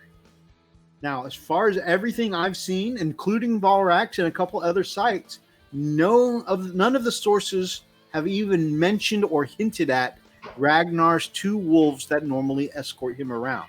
Now, if you remember, during 8th edition, Svengeir and Ulfgeir have been a pain in their ass because they've had to FAQ their rules a few times. Because at first, they didn't let beasts get in the vehicles with them. And then after a while, they FAQ'd it so that the wolves could get in the vehicles with him, you know, even though that they're beasts. And it's been kind of a back and forth thing. I think, good morning, Grumpy, my man. One of my favorite channels, guys, check out Grumpy Guy Game. He did his Weather Pig community response video, and I highly recommend you guys go check it out. And he's not a jerk. He's not a jerk. He tagged Freak in the video, but I don't think he realized that Freak also did community response. But really great video, guys. He does some masterpiece painting jobs on his channel. If you watch his community response video, you will see some beautifully painted models. Guy's a beast. Really is. Now, taking my ADD self back on my tangent here. Guys, so none of the sources I've seen have even mentioned or even hinted at the 2 wolves that normally escort Ragnar. They were paying for the rules writing at some point, and I think this new mechanic where he gets so many attacks is because they want him to still feel like he's getting the extra attacks from the wolves without actually having him there.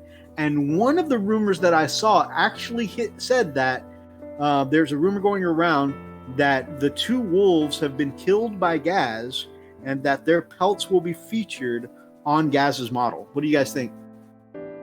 Yeah, I've heard that same rumor as well, and I think it's great. Actually, I think if they're gonna go in and go hard, let's ramp it up a little. Let's see the That's it. story advance. That's it. Let's mute him. Get him out of here. He said it's a good thing to kill the wolves. I was like, Did he say that? Oh, he went there. Oh man, Well, I'm gonna go there. you hurt my feelings, D. You hurt my feelings. You really did. No, He did. Eat the gauntlet. Gauntlet. Gauntlet. Gauntlet. The gauntlet. The gauntlet's down. Now, what I'm saying though, and here's the reason why I'm saying this. Remember what I just said about the cyber wolves. I mean, not cyber wolves, the Fenrisian wolves, where they're starting to be disappearing off the site.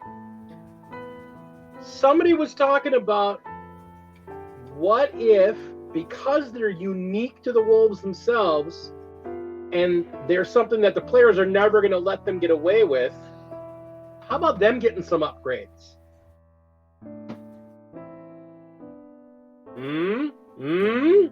Brand new Primaris wolves, huh? Yeah.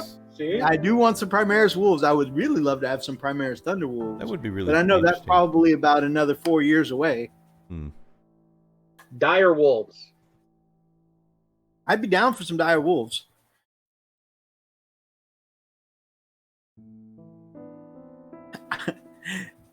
Ten attacks, hit on twos, twos to wound, 4.4 success. We call it 9 orcs when attacking twice. Geez, Mythos, get your math in order. I was just saying, I did give in there the caveat. Let's say all your rolls go well, and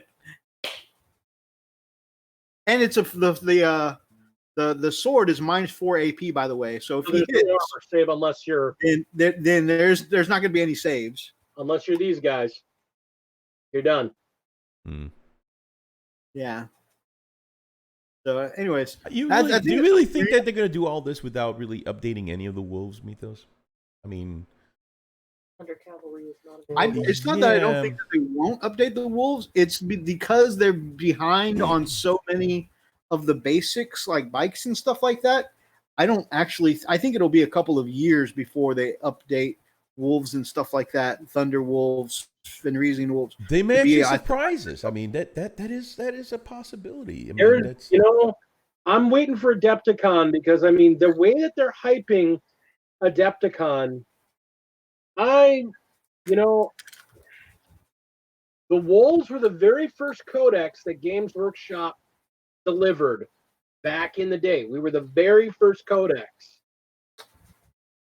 That's really the bread and butter. I struggle to believe that, I mean, you can't have space wolves without the wolves. It's almost, I don't know. And I get what you're saying, Mythos, and you're probably right. I'm just struggling to really believe that they're going to say, okay, you know what, that's it. We're taking the animals out. It's just going to be the guys. It's just going to be the. I don't know. Well, I don't think we'll ever lose rules for the Fenrisian wolves. Sure. I just feel like they're not selling the Fenrisian wolves right now. But I think it's one of those things where we're not getting new models and we're not getting rid of anything, but you're just getting the same rules for the Fenrisian wolves sitting there in the book that have been there for forever and a half. Yeah. And admittedly, wolves have been one of those things that's been hard for them to keep a lid on, right? Because there's so many wolves from so many lines, including D&D, Reaper Minis, all that kind of stuff, that people sub in all the time anyways. That'd be cool if they surprised everybody, came out with a really badass model. That would be an amazing sculpt, I'm like, see, look at that, Like they take the Forge World mold, the Forge World sculpts. Yeah. Turn those into the plastics. That would be nice. Then it'll be breaking and stuff. Yeah, that would be cool. I'm not expecting it. No. Like I said, I don't expect there to be wolves for a while, but I could be surprised. Thunderwolf Cav is what does Space Wolves for me. Thunderwolf Cav and Longfangs, those are my favorites. Speaking my language, I miss when you could take just 3 Longfangs. Used to be awesome. Like, I got a spare 50 points I don't know what to do with. I'll just bring 3 Longfangs and 2 glass cannons. That used to be something that was specific to the Space Wolves because Devastator Marines couldn't do that, but Space Wolves could. Death Star. Uh, Oh, leave him alone. Thunderwolf Cav is also not available in the U.S. right now. Is it not available or is it no longer for sale? That is an important difference. Because if it's no longer available, that's a big deal. If it's just not available right now, with the Wolves being announced, they've seen this with every single set as they've announced who's coming out in the next book. The sales for that group ramp up every time. I mean, every single cycle, something sold out right away. I mean, those Christmas boxes for the Tyranids were announced at the same time they announced the Psychic Awakening with the Tyranids. Those boxes sold out instantly. You can still get the Wolf Christmas box. Those Tyranid ones have been gone forever. So, grain of salt that. Okay, that's a good point. Are Longfangs still the only heavies that can have 5 special weapons? Yes and no, but you got to play the system. So you cannot have 5 of the regular heavy weapons, but what you can do is take your 4 heavy weapons. You can upgrade the pack leader to a Terminator pack leader. You can switch out the Stormbolter, or you can swap out one of the weapons on the Terminator. Or not swap out. You can add the Cyclone missiles to the Terminator. So technically, you get 5 heavy weapons that way. And a lot of people do it with the Stormbolter and the Cyclone missile launcher on top, which is a pretty neat combo.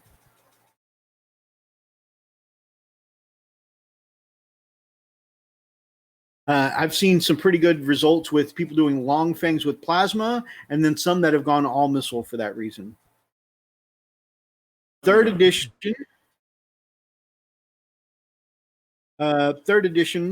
Space Wolves was my favorite. I hear that's when close combat Space Wolves were king. Yeah, they were absolutely brutal. Like here, you could do ridiculous stuff like consolidate into another combat and just keep attack again and just keep mowing through somebody's backline.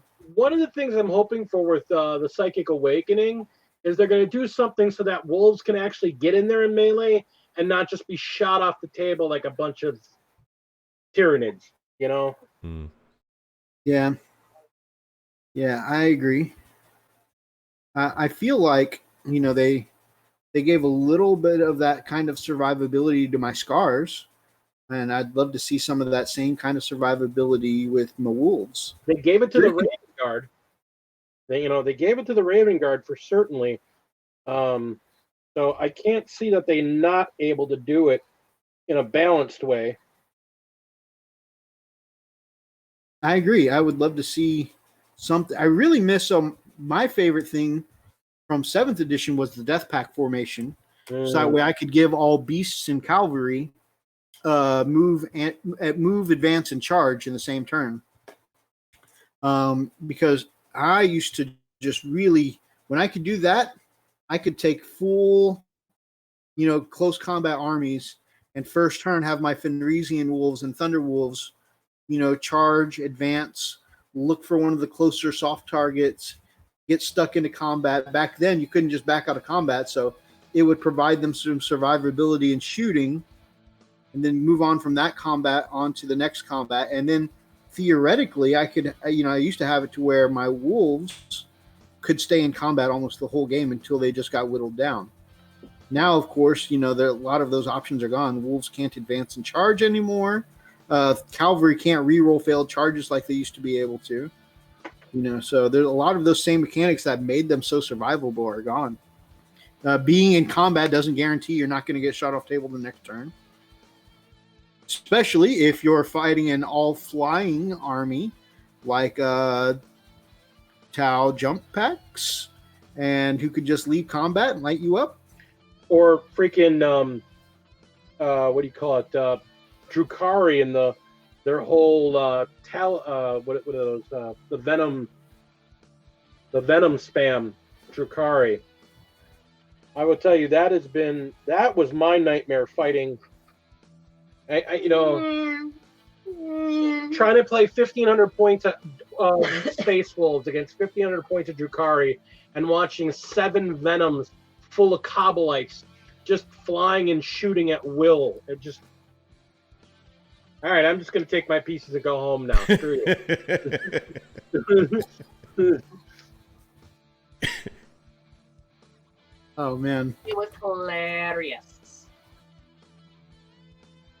I loved when all Terminators had to have different gear loadouts and they could join other units. Also, we had the Lehman Russ tanks. Oh, yeah, those were cool. I've honestly thought about adding a few Lehman Russes to my Space Wolves under Imperial Guard formation just for that reason, because I hear that used to be the thing.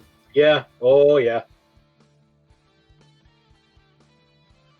Just the tank commander and a couple Russes. Oh, of course, then I've also considered doing the Loyal 32 to, get some command points, but... Well, and that's the thing. Now that they have it, so if you have non-Astartes in there, you don't get the... Doctrines, right. Doctrines. Now they're... Which, I'll be honest, part of me really likes this idea of getting rid of soups. Because I think soup, they're okay. At times they can be really cool and really thematic. When you look at the Marines in the fiction, the Marines don't fight in soup. The Marines come with Marines and a side order of more Marines. They show up to battles where Guard were already present, but they're like, okay, you're done here. Just kind of hold the ground. We're going to go do our thing. Right. And that's the thing. I think for Marines, it makes sense that it's going to be, you can do 2-3 flavors of Marines. You could bring, you can bring your Iron Hands with some Wolves and some Imperial Fists, and they'll all work together because they're all Marines. But, you having a bunch of Marines come down, and there's Imperial Guard over there, and there's some Adeptus Sororitas over there, and there's some Grey Knights over there. Someone should be asking, what kind of party is this? Yeah. And why are we here? Yeah. Yeah, it's hodgepodge. Yeah. And I guess I've always been a fan, and this is a personal thing. I am the first to admit it. It's a personal thing for me. I love mono armies.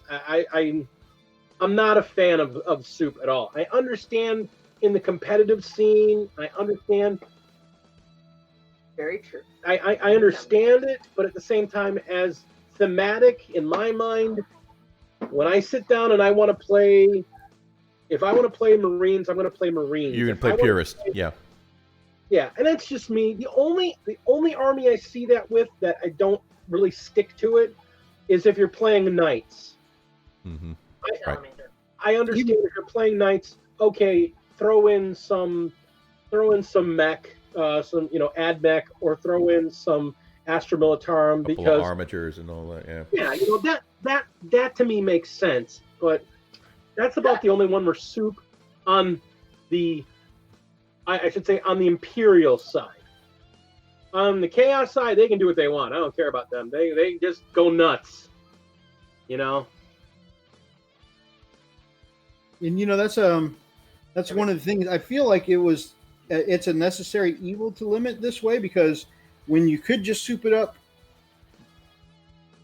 I say all the time, Space Marines hadn't been on top in 10 years, and some people would say that, well, yeah, they have. They used to do this and that. The only ones that were ever really on top before they started making these changes for mono armies was you take a slim flavor of Space Marines, and then you take a Castellan and you take a Loyal 32. Well, that or the we're losing the Lady Dragon. Good night. She's got to work in the morning. Oh. Good night, Lady Dragon. Bye, guys. Rest well. Have a good day at work. Oh, I'm sure I will. But the only time I've seen them when they did well was the whole the Ultra Smurfs with Robo Girly Man build, where he was giving everybody rerolls on everything. I mean, that's the only one that really was really working. And then you'd have you got a huge pile of other stuff with. Oh, we're going to throw in some Blood Angels to give you a group of Smash Captains in the back, and that's it. Right. Gotta love Bubba Gorilla, man. I will not lie. When I came back a year ago to 40K, and I hadn't picked anybody yet, I saw his figure when I walked in the store.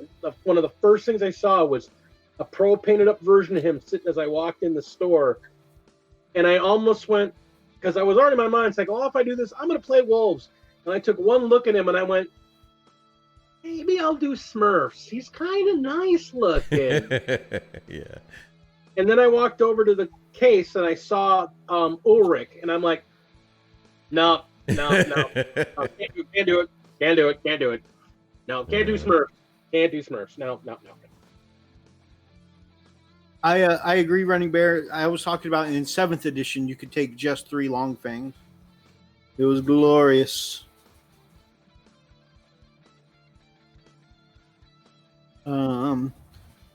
Ultramarines is the only correct answer.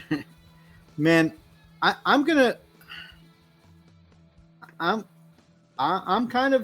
that. Like the even as a Space Wolves player, I want to paint up a Primarch, and hell, shit, it's starting to look like they're just going to do Chaos Primarchs and call loyalists. So, if I want to paint up a Primarch, I might have to paint me up a G-Man.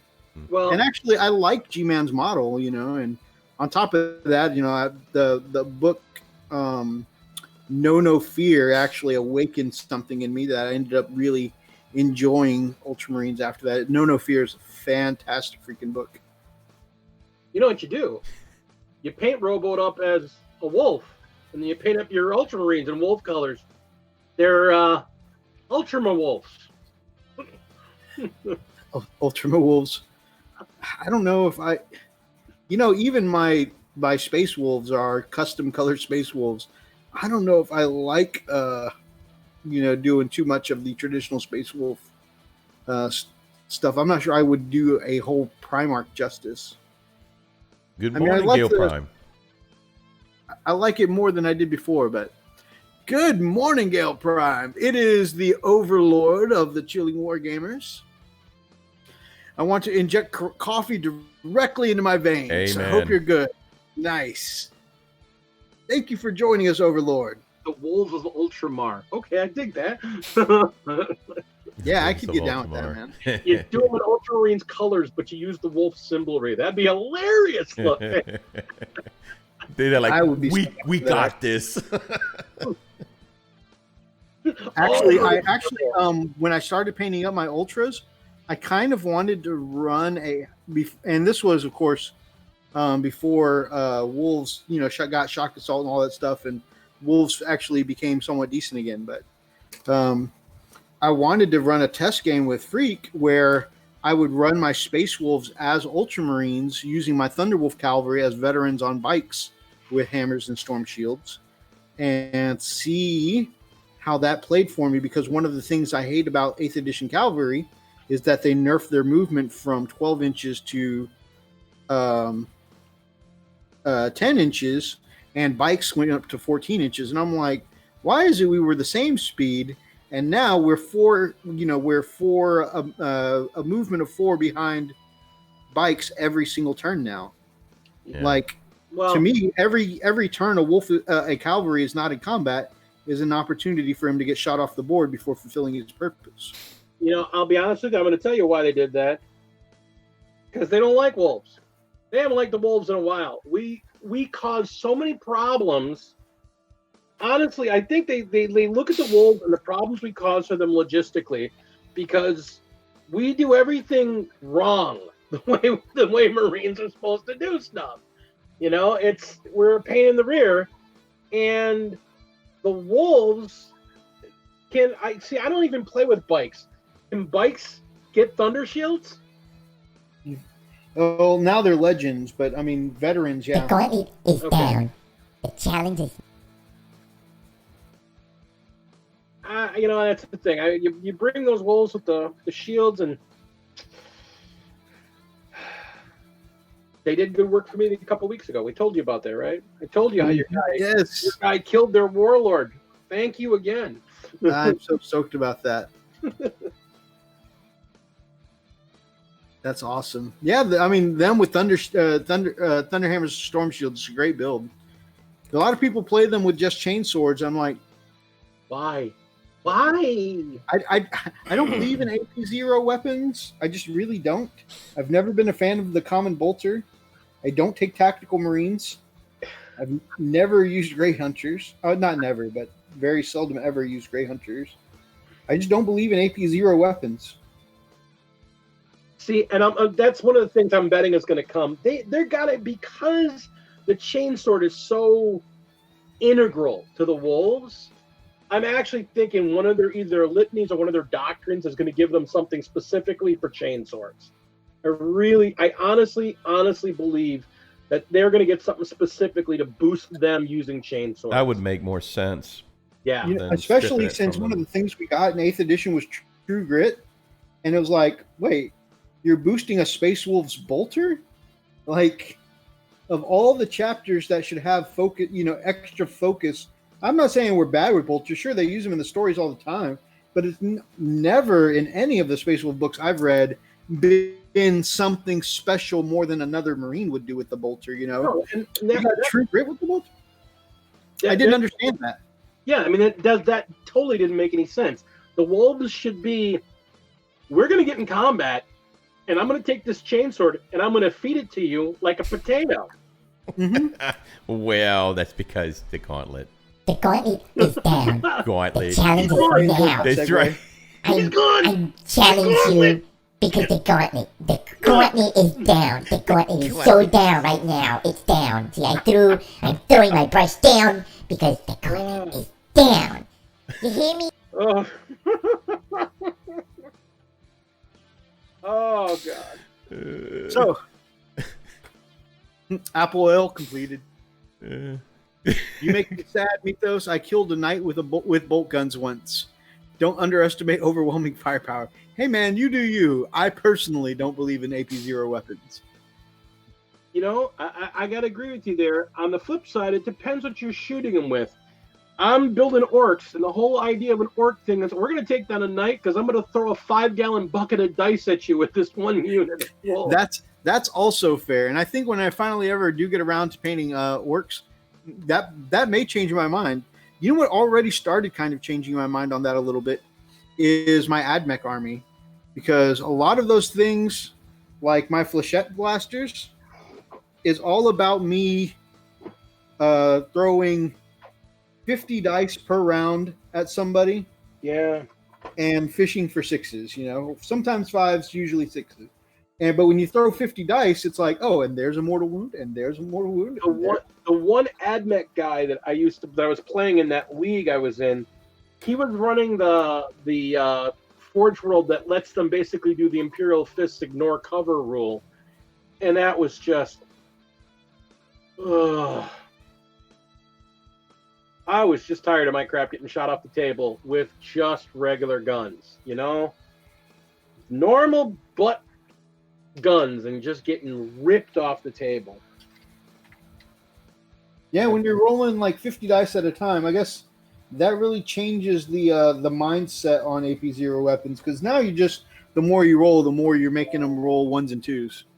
Bunch of freaking toaster lovers. All right.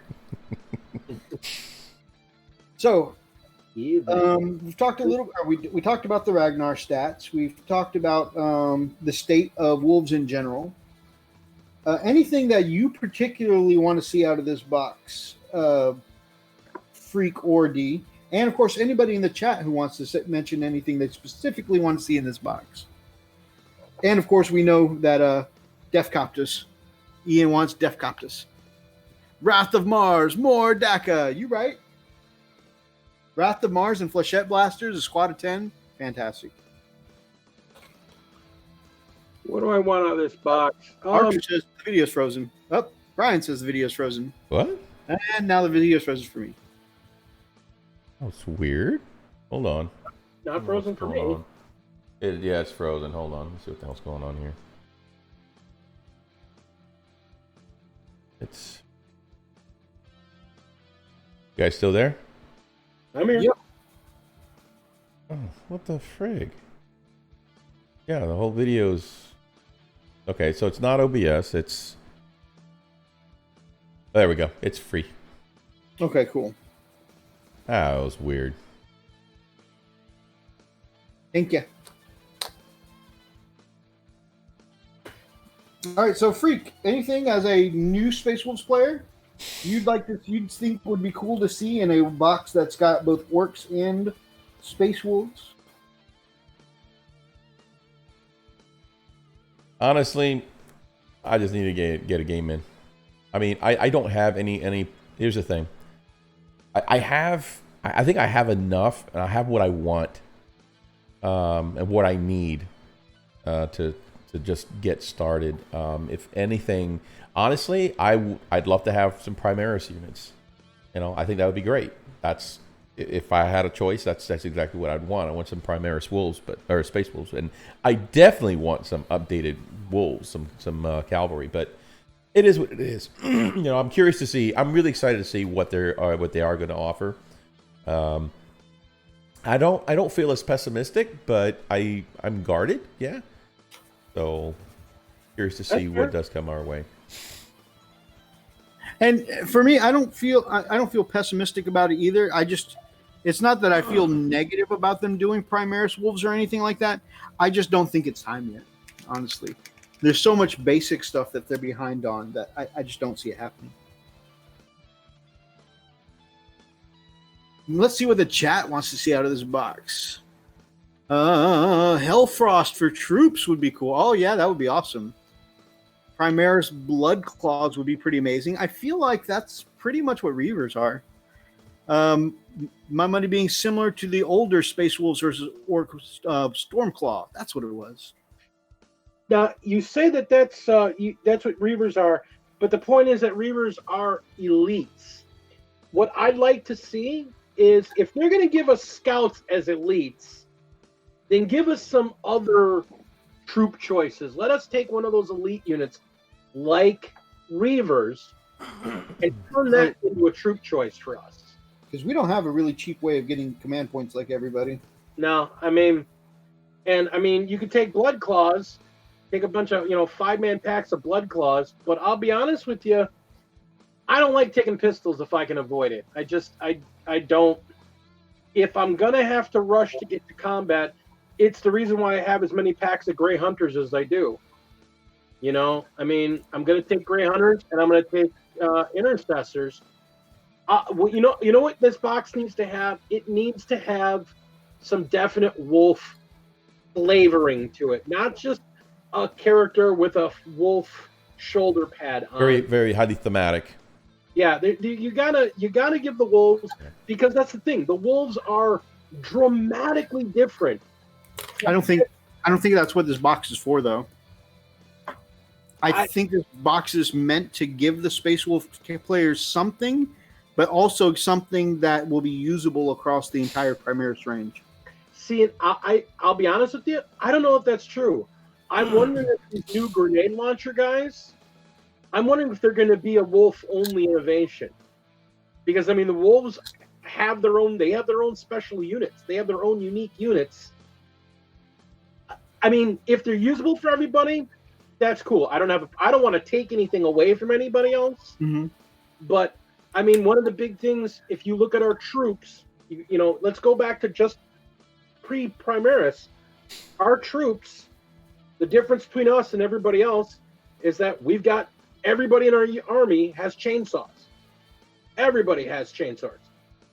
So when everybody got Primaris, all the Primaris figures have the same stats as if they're all carrying chainsaws. So Wolf Primaris, they need that upgrade because that reflects who the wolves are. The wolves are the melee hungry guys of the Marines.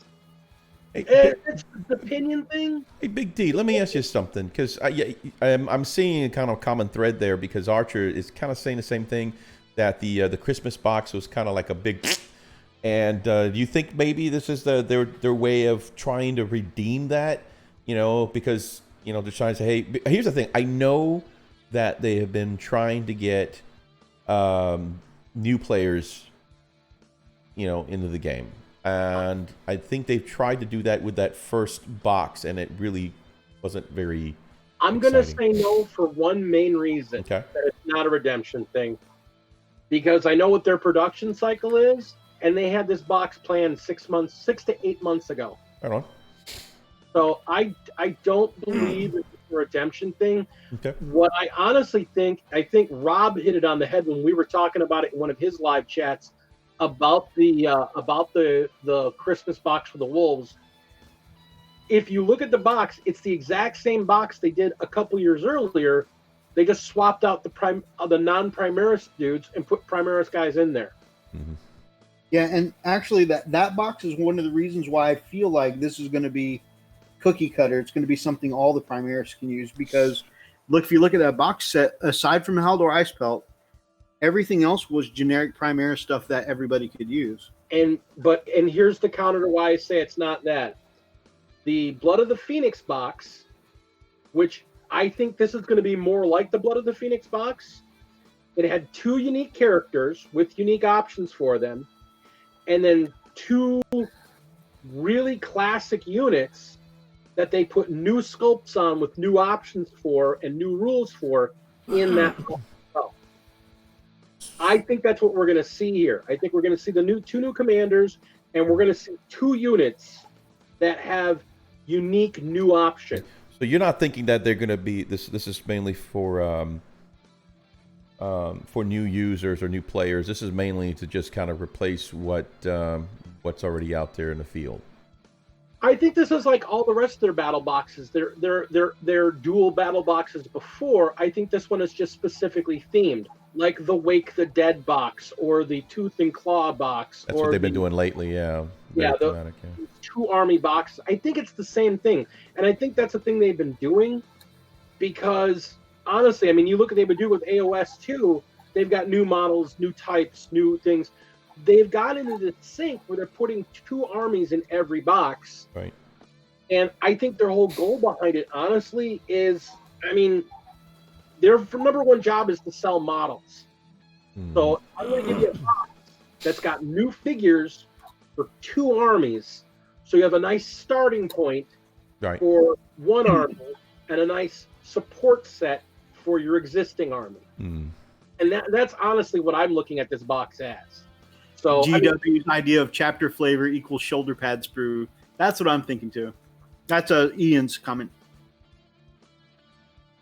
All right, so I wanted to since both of us have some very strong feelings on this, and we've got 22 friends and maybe witnesses in the chat. Would you like to make a friendly channel v channel wager? Okay, sure. So the gauntlet. The gauntlet's down. Is this The gauntlet wolf enough for the you? challenge is now. So I challenge you because the gauntlet is down. The gauntlet is so. If the box comes out and the new Primaris unit is Primaris wide, it'll be my favorite. And if it turns out it's wolf specific, it'll be your favorite. What do you think? Okay. And let's make it a friendly live on either my show. Actually, you don't do guests yet on your show, right? Nah. Well, yes, I do guests, but they got to come here into my house. Okay. So on our show, we'll do when the box set comes out, we'll have you back on, and winner gets to pick a strange household concoction, of edible stuff, of course. For the other one, I was gonna pick bleach, but okay, yeah. Like a shot of apple cider vinegar and mustard, or something like that. Something ridiculous. The other one's got to take a shot of. What do you Toilet think? water sounds good. Freak edible stuff. Oh, sorry. You sick freak. Yes. I'm down. Yes. We'll make it a 3 flavor minimum, something like whatever you want to pick. But I'm thinking something like mustard, Worcestershire sauce, and hot sauce. All right, we'll do that. Cool. It'll be neat. Wolf versus wolf. Ooh. I mean, yeah, that's about wasabi for sure. you know? Huh? Big chunk of wasabi. Yeah. Oh yeah. Guy.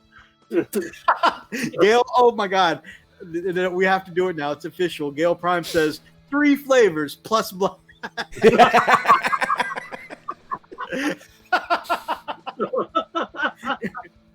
Are you wolf enough to take this shot? Oh my God. Hey, check out what else the nation put down there. And this is 100% true Elster Nation facts, and it just came straight from the source. Oh, from the That's source. number 789. Yeah, that happened. That just The happened. gauntlet may be down, but gravity doesn't affect Elster Nation, so the concept doesn't apply. Bloody hell. Babe, That just, babe, my head call the exploded. researchers. I think they missed out this one. You know what? They never made it. They never made it. They never made it. They got taken out. I can't believe they missed out on this. They risked their lives for this. Tomato juice and vodka to that mythos. You got it, brother. You got it. I love when we get our Elster Nation 100% true facts from Elster Nation. That's great. Exactly. From the freaking source, man. That's because, he threw down the gauntlet. Freaking gauntlet. He threw it down. The gauntlet. The gauntlet is down. Oh my God. The gauntlet is so freaking down. I challenge you because the gauntlet is down. The gauntlet is so down right now. It's down. See, I'm throwing my brush down because the gauntlet is down. All right, we got a few minutes left in the show. Freak Deliciousness, you want to show some of those beautiful models we got on standby? Yeah, let's chop suey there. Of the week. Okay. There you go. See the realism there. I think the highlights and shadings are quite appropriate. I think it's really the heat effect. The heat effect are just absolutely freaking amazing. I'm just so thrilled of that. So this is gonna make me have to start painting my knights. This is such a meaty army. Oh man, that's mean. I would kill for some sausages and bacon right now. Me too. No, I'm hungry now. Bloody oh my God! Whenever you do the gauntlet thing, X-Gear Commander says that sounds like Foamy the squirrel. It does. It does sound like okay. All right. Truth be told, that was the gosh. See, that was what I used to. I cut my teeth on Foamy, man, and that was Pilsy. That wasn't Foamy. That was Pilsy, his little cousin. So yeah, that was where I got him from. So, all right, let me. Meandering Shade. Good morning, my brother. All right. I'm gonna have to get some. I'm gonna have to get some breakfast before bed. Shoot, this got me hungry now. I know, me too, bro. This is not right. Why is it pulling up? Oh, I gotta remember before I snack on anything, though. I gotta check my blood sugar before bed. Come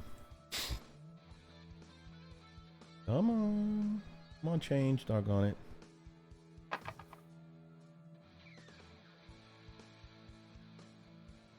Okay, here we go. Woo. Thomas, I don't know what happened, my brother, but I hope you're all right. Oh boy. Ooh. So this is done by a lovely and talented painter I follow on the Instagrams. What's that name there? That's Lady it's the Lady Dragon 28 with the gauntlet. That is a beautiful set of multiple shades of purple. It's still a work in progress, but I thought the colors really popped nicely, so I wanted to show it off. They pop and they hot. Oh, man, I hope you've had a good time being up all night, Meandering Shade. I hope you are up for good reasons, is all I'm saying. Right, now I got to go to the store. I'm hungry. Oh, so everybody made Hell Child pretty hungry. Yeah, me too, man. Trust me. Oh man, I love the darker purple between the web, in the webbing between the spines of the wings there. Yeah, it looks awesome. Looks great. All right. Yeah, here we go. Dude. And this is why I want to burn my brushes. What? I want her to put them on. He has just done such an amazing job with this thing. I'm sorry to hear that, man. Insomnia can be terrible. Oh, true. So this is done by a really talented Instagram personality, although much more famous for what he does on the Twitch.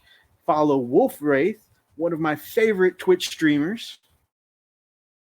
Gosh, that looks impressive. This whole Egyptian thing. Is this from that Egyptian Kickstarter, Wolf Wraith? Gosh, that is so gorgeous, man. Oh. Man, I love the mummified dog sitting at her heels too. They just look so cool, and they've got a great like undead kind of Anubis vibe. Yeah. Storm Sunder, yes. My gauntlet's completely down. I'm just. This is from a Kickstarter. It's like a 2-year-long Kickstarter. However, I mean, just the miniatures from this range just look incredible. Incredible. And Wolf Wraith has done such a phenomenal job bringing it to life. Like that mummified undead queen there, or whatever she is. She just looks incredible. This is absolutely insane. Now, as much as I talk noise about the Castellan because of what it did to the meta, it's a good look. It's a phenomenal looking knight, and I love the flame effects. And this one really caught my eye because I've been practicing flame effects lately. Indeed. And it just really drew my attention. Yep, I like that a lot. That is party. Frog.bull. Check him out on the Instagrams. That is a neat, interesting twist on the wings. Oh yeah, I love. So I've always thought about me doing the fade in a direction, either light to dark, dark to light, but having the light strip in the middle, it's just very cool. That's hot. It dies so bad to Wolfman. That's a good point. That's a good point.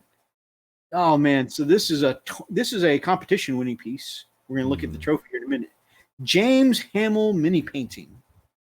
Such an incredible job, and I'm really biased towards purple. So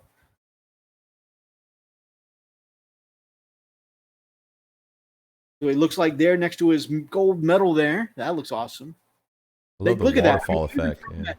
The waterfall effect looks incredible. But look at even from that distance, right? That effect on the wings just pops. Yeah. I mean, you can't help but if you were on the other side of the game store and you accidentally glanced in that direction, that thing right there would catch your attention and draw you to the other side of the store. Yeah. Hell, you could be on the other side of a Walmart and get drawn.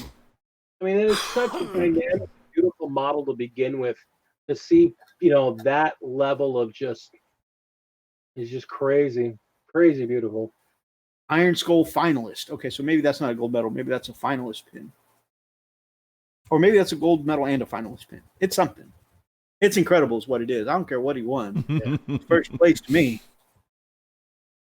Beat my ass. The birds make it very John Woo. Oh, yeah, it comes with Celestine. She's got the flutter of doves. It looks amazing. This is another friend of the channel, an amazing painter. Clayton Bieber. Playdog 33, usually on our here in the chat. Love the heat bloom effects. You guys know I'm big fan. Yep. And he's not even done with this yet, but I thought the work in progress was so sharp. And also with what I've been learning about, my journey painting white lately, white and red specifically. I mean, this really called to me. Especially since he's got it there with some good Mechanicum, terrain next to it. Bro, that gun's been in use. Holy crap. Yeah. Like I said, I like me some heat bloom. Yeah, that is still a technique I still struggle with. Oh, poor Brian. Don't feel like that, my man. He says, I'm slowly putting my mini down and I begin to wonder why I'm doing that. I feel that every day, bro. Oh, yeah. Get to that level, God. bro. Get to that level. Don't wonder. Get there. Holy cow. Yeah, that's Wolfray says, I was tempted to go Iron Skull, but I'm not quite there yet. I still got a lot to learn. Man, I've seen what you do, man. You are definitely competitive level painting. I want to see you win some. You can definitely do it. Also, I hate to be a wet blanket, brother. But I mentioned that Elstonation and Goldfish of Justice is on the UK team now. They've also got Wolf Wraith who signed up tonight. This is going to be intimidating. Jeez. Anyway, this is a really cool con conversion here. I went with the jet bike from the 30K series, but I honestly really did think about doing a Custodes jet bike like this for my con. And seeing one that looks this good makes me almost wish I did. This one looks so amazing. Really good. No. Dude, your conversion is crazy good. Seriously. Thank you so much, my brother. Yeah, don't do that. Don't look at someone else's. I mean, this looks good. I'm not denying this doesn't look good, but your con on that jet bike, that is a badass mini, dude. Thank you, my brother. Thank you so much. And this is a commission. That's going to be. He's got to see these babies go. This here, I'm excited to talk about. This was from, by the way, last week we shouted out the channel Goldfish of Justice, and this is an example of some of his work. And this isn't even something he painted up seriously. He said he painted this up to experiment with some of the colors. Wow. This is a throwaway piece for him. What? That is crazy levels of talent. Oh, but throwaway. Yeah. Yeah, see. Okay. Yeah, he said he just painted this up, just to test himself on, pushing colors and stuff like that. Goldfish of Justice is crazy good. He's got a Facebook page. You can check him out. And definitely check him out on his YouTube channel, because there's a lot you can learn from a guy like that. Yeah. Like how to quit. I don't even know what this is. Life. This just looks amazing.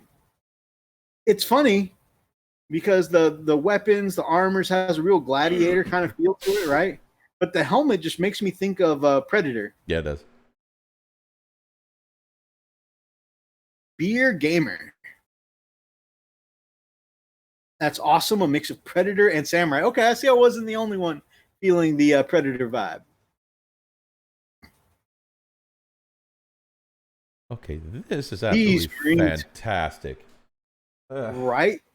The light source, the glow here, just the highlights, the fade. I love the purple, but then he brings it up and brightens it. That is gorgeous. Isn't it? And the red just makes it pop. We were talking about the painting challenge the other day. This is what made me think about painting purple.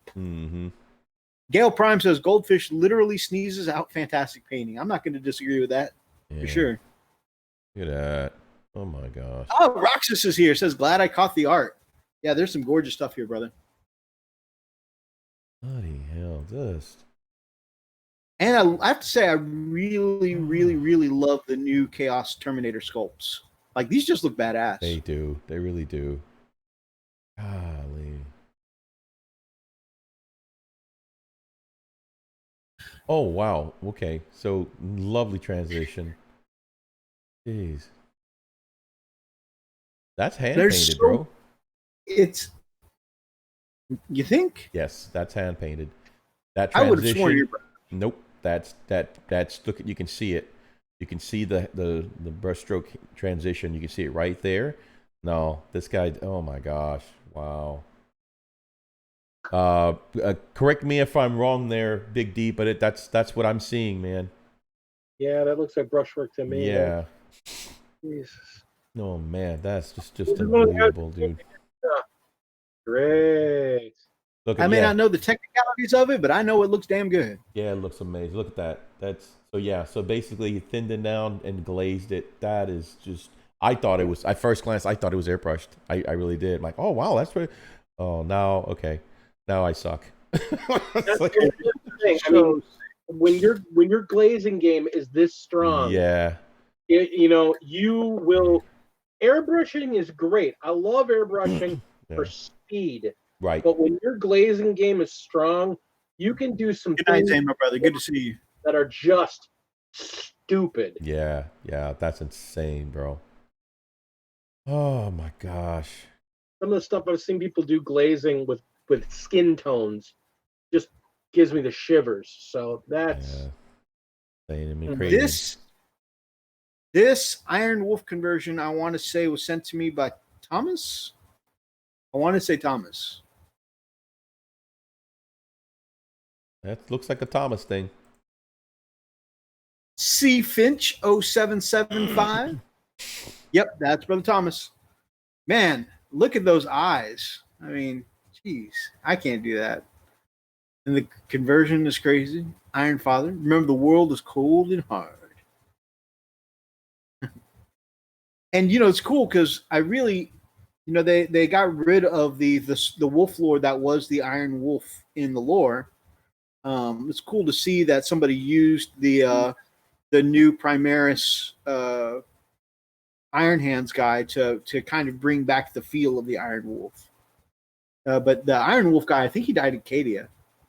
Yeah. Yes, he did. I love what they did there with the axe. To me, when you use multiple, different tones of metal to like keep that metal feeling, I don't know, it makes it pop more. Like, Are you talking about the roughness of the axe? Are you talking about? Well, yeah, the roughness of the axe, but also there's like 3 different shades of silver.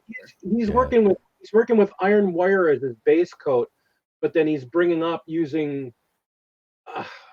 probably using some non. Yeah, I mean that darker metal there, that's that base underneath there. That's Iron Warrior. Only reason I recognize Iron Warrior because that's literally what I'm working with right now, and it's the exact same tone. But yeah, that's also I'm thinking some Vallejo right there because that really looks like that's brighter silver, that medium silver there. That looks like their oily steel, which is just a really really gorgeous steel color.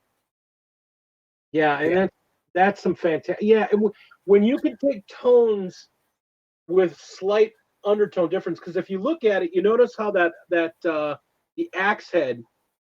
Notice how it's almost got a yellowing tone to the edge. Yeah. I mean but the Iron Warrior underneath is a very definitely just a very bluish black iron. And then that's got to be Stormhost silver on that wolf head on the back. That skull on the back there, that's got to be Stormhost silver. So he's really taking metallics to another. That's something you don't see a lot of people do too often. Metallics are kind of hard to work with when you look at it like that because you've got to really be careful of how the tones clash with each other, and they don't really glaze real well into each other. And that's a really good job of using the layering and the tones there for that. At first, I was looking at this, and of course, obviously, the art amazed me first. And then, like some idiot part of my brain goes, "I don't think you can put a heavy bolter on a Wolf Lord." And then I squashed that part of me and was like, "I don't care. It looks cool. Whatever. Yeah. This gets a pass." Yeah. No, absolutely. I mean, that's the thing. Okay, I can't. It doesn't count. He can't actually shoot it. That's fine. He's still on the table, buddy. Right? Yeah, it still looks so cool. Yeah. Yeah, you touch them, you draw back a nub. Right? Yeah, I'm still primary fan of Rule of Cool. Oh no, absolutely. I mean, I've definitely been more interested in Rule of Cool over WYSIWYG. I try and be as WYSIWYG as I can, but I definitely try to celebrate the Rule of Cool even more. Especially with like HQ choices, because I mean those are the guys that your army is, that lead your army. You want them to be your real showcase pieces, and I mean that is a hell of a model. It really is. It really is. I love the leather that you did on his wrist and the cases there. Is that snakebite? Oh yeah. You know what's crazy? The thing I've been doing with these guys, there's a ton of contrast on these. I'm loving using contrast and then shading over the top of contrast with them, and then using a different color to edge them. It just really gets some really great. Good night, Grumpy. Oh, I'm sorry we haven't. I wanted to show off your stuff. I'm sorry you're not going to see it, but that is definitely here. I really love what you did for the Kickstarter. Like really, like inappropriate amounts. Love what you did for the Kickstarter.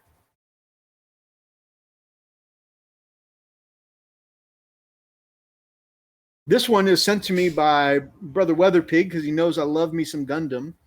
And this is a kit bash of a different Gundam converted into being the Tall Geese. And me growing up with Tall Geese, or growing up with Gundam Wing, huge Tall Geese fan, obviously. And they took one of the current grade Gundam kits and made themselves a Tall Geese. So I absolutely love this. I'm so glad Weatherpig sent this my way because, again, this blew my mind. This made my day here. Like they absolutely nailed the Tall Geese aesthetic for using parts from a model kit in the current series and making it absolutely Tall Geese. That's just, I fanboyed about this so hard. I wish Lady Dragon was here to see this thing. She's a huge Gundam Wing. Ian, I tend to show a lot of stuff from well, I don't know as much stuff from Facebook, but I do Facebook as well. If you want to put it up in the Legion, or if you want to messenger it to me, or whatever you want to do, man, we'll happily show off your art because I know you got some strong painting game, my brother. This, I don't even know what it is. I don't know what game it goes to, but damn, that's well painted. God, that's gorgeous. Also, foxes, along with wolves, favorite animals. So, man, that just caught my attention hardcore. Kumiko. What's that name, freak?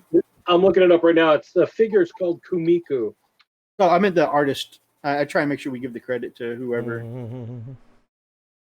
Signum Game. Signum Game. This is a little painter from out of nowhere called Grumpy Guy Gaming. And he's not a jerk.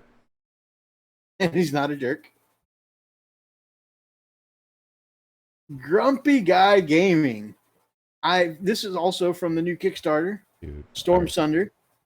It is so. I mean, these models. I saw this. It was ridiculous, dude. I'm like, are you freaking serious, bro? Yeah. Wait until we go on to the close-ups because these are ridiculous. Yeah. Ridiculous. Look at this like skin tone here. I know it's an overly pinky because the girl on the artwork, she looks like like she's got the demon blood or whatever it is. What are they called in D&D? Tiefling. Tiefling, yeah. Yeah, like so she's got like demon blood or tiefling blood or something like that, but the skin tone just looks phenomenal on her. And then all this, especially this knight here, all this non-metallic metal, just absolutely crazy.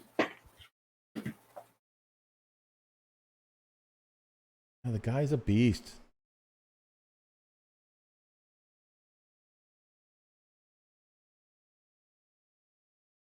You have a request from Ian Sowell. Ian, are we not friends?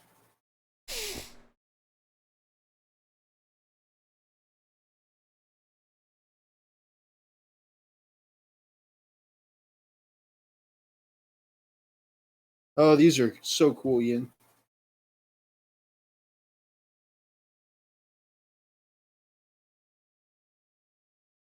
Also, why did I just say that out loud? You got to forgive me, Ian. I'm part retard. I can't brains today. I has the dumb.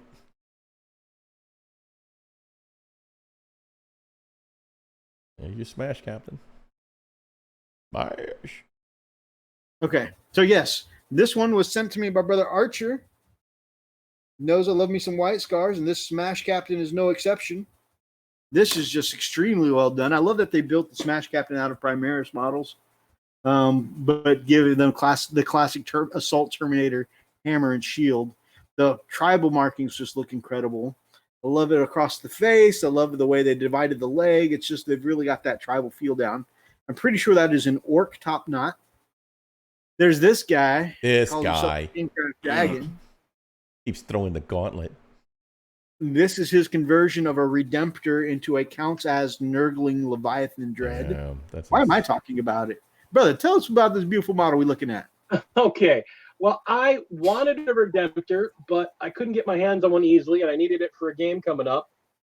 And my lovely friend, Brother Mythos, sent me some extra resin pieces that he didn't need.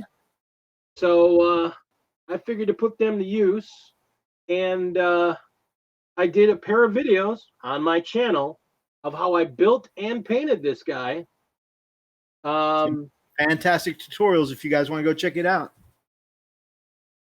very nice. I absolutely. I mean, I put this thing on the table last week Saturday. I put this thing on the table, and I literally had about 2/3 of the guys in the store come over to see this thing. They're like, "What in the hell is that?" Man. I just sent you 2 new ones, Freak. And then we're going into territory from some of the stuff from last week. But the 2 new ones I sent you were Brother Ian here in the chat. Okay. Where'd you send that at? This is to the same chat, all the way down at the bottom. No, there's nothing here. You send to the right chat? Nope. Sent it to the Calling All Wolflords chat.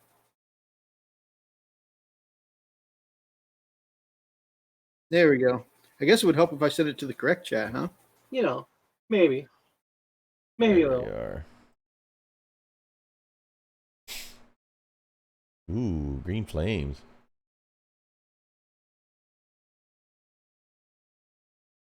That's pretty cool. So red-skinned orcs reminding us of the Burning Crusade days. Man, Brother Ian, I know we've said this before, but man, you got the checker pattern down, brother. Like, wow.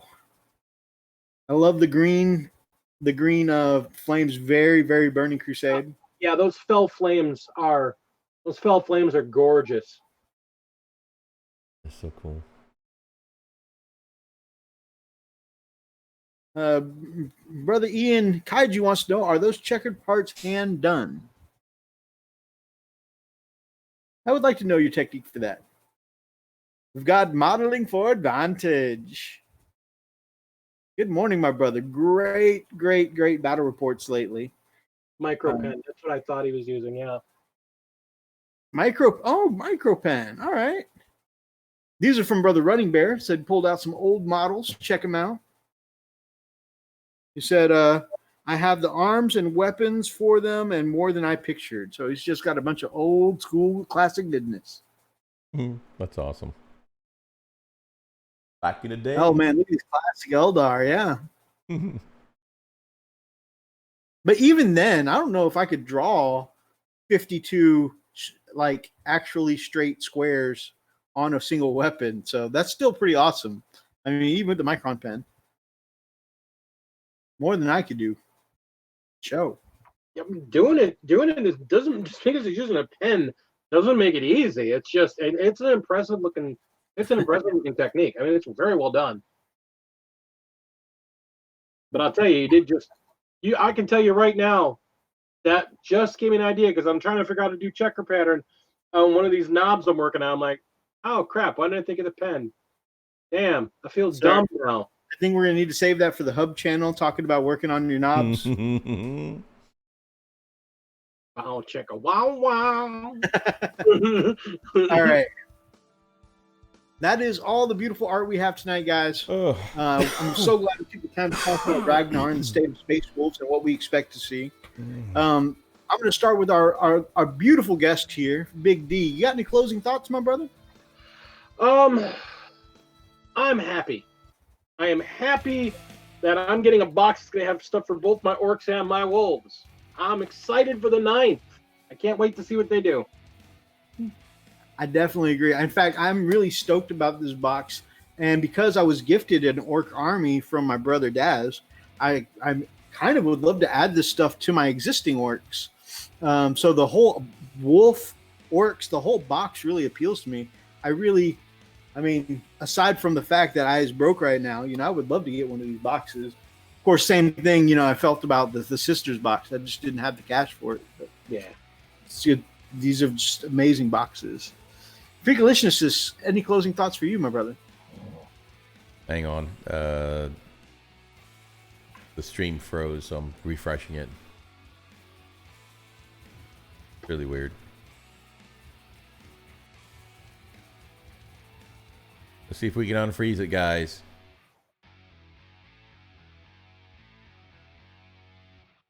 Come on. Have you tried wiggling it just a little bit? Wiggle it. Just Just a little bit. Come on. Okay.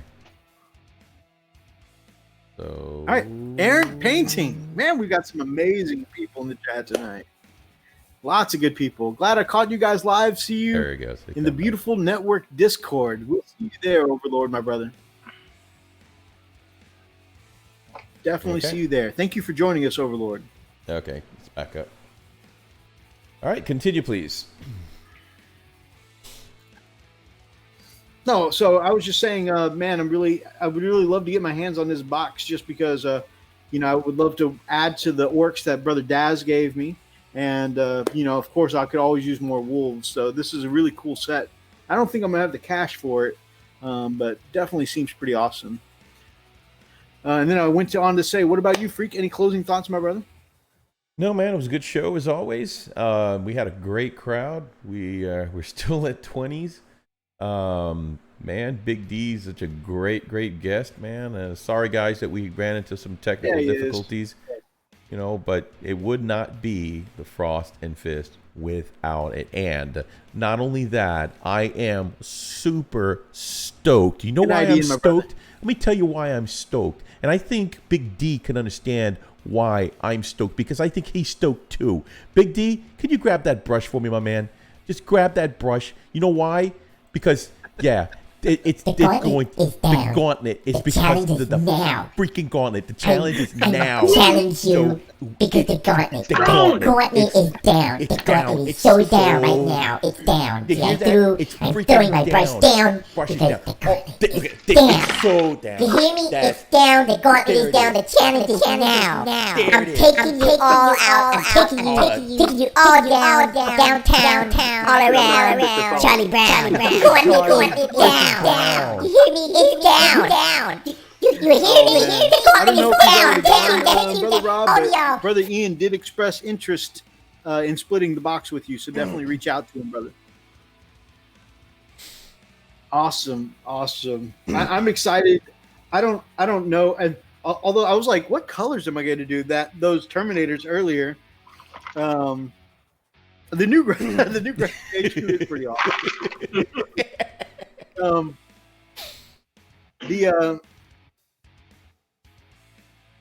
The challenge, I was looking at those Chaos Terminators earlier, and they look so amazing. I was like, maybe I'm gonna try purple for this challenge. But then I went back and watched my video again. I'm like, man, I made way too big a deal about being the Wolf Brother. So I'm gonna have to paint me up, try and make 3 colors work on a Space Wolf, and make him look more than just flat. You know, I want to make sure I bring, you know, some tonality to it, stuff like that. So I'm gonna have to see what I'm gonna do.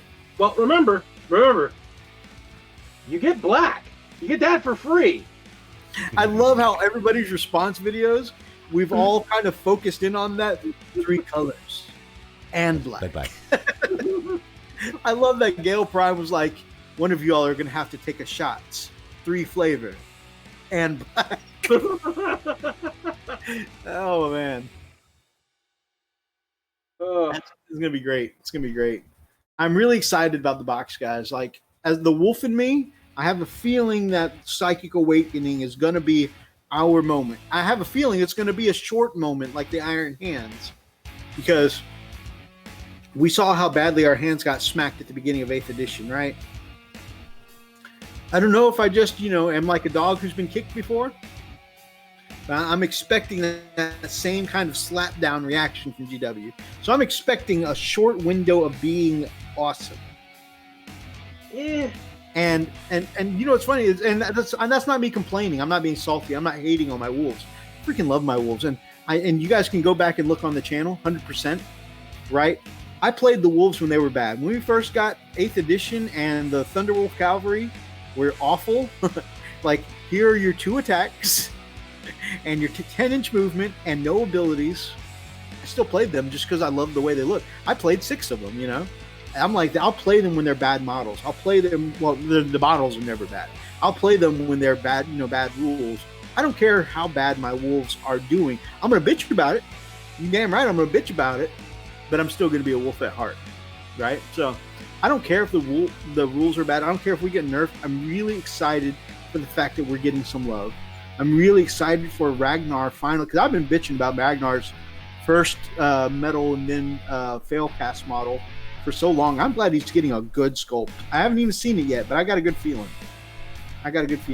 They've yet to do these refreshed models. They've yet to do a bad one. Honestly. Exactly. And of course, I feel like I'm easier to please than most people. Like, I love the Sanguinius model. I love the Constantine Baldor model. People hate those models, like, with a passion, but I love them. I mean, I feel like I'm easier to please than most people. I mean, yeah. But, yeah. I mean, I've been looking at a lot of these models. I mean, honestly, I've told you guys before, my after my wolves are where they're done, I have this kind of side project where I'm doing a Codex compliant group of Marines, that I'm doing that all female Marines. I have been looking at all the new Primaris named characters to convert them to my army, so I can play them as, that's Torina Garadon, and this is my version of the Imperial Fists and my colors, and this is, you know, the Iron Father or the Iron Mother, and, you know, the whatnot, and do them in my colors. And there isn't a single one of them that hasn't been, in my opinion, absolutely fantastic. Even the only thing you can complain about is something you might think is silly, like the fact that the Raven Guard dude, or what, it has that emo ultra 90s early 2000s. I love that so much. I mean, I don't mind it. I know people, like I said, there are people I've heard go, you like South emo. Have you read their lore? Have you read their lore at all? That's fair. That's so fair. All right, I gotta wrap it up, guys. Yeah, me too. That's why I was doing the closing thoughts. Guys, thank you all so much for joining us. Thank you all so much for being part and an active part of our chat, because a lot of our night was just reading comments, but I'm glad we got to talk about these things. If you guys liked tonight's chat, then make sure you grab up an axe and smash that like button in the name of the Emperor.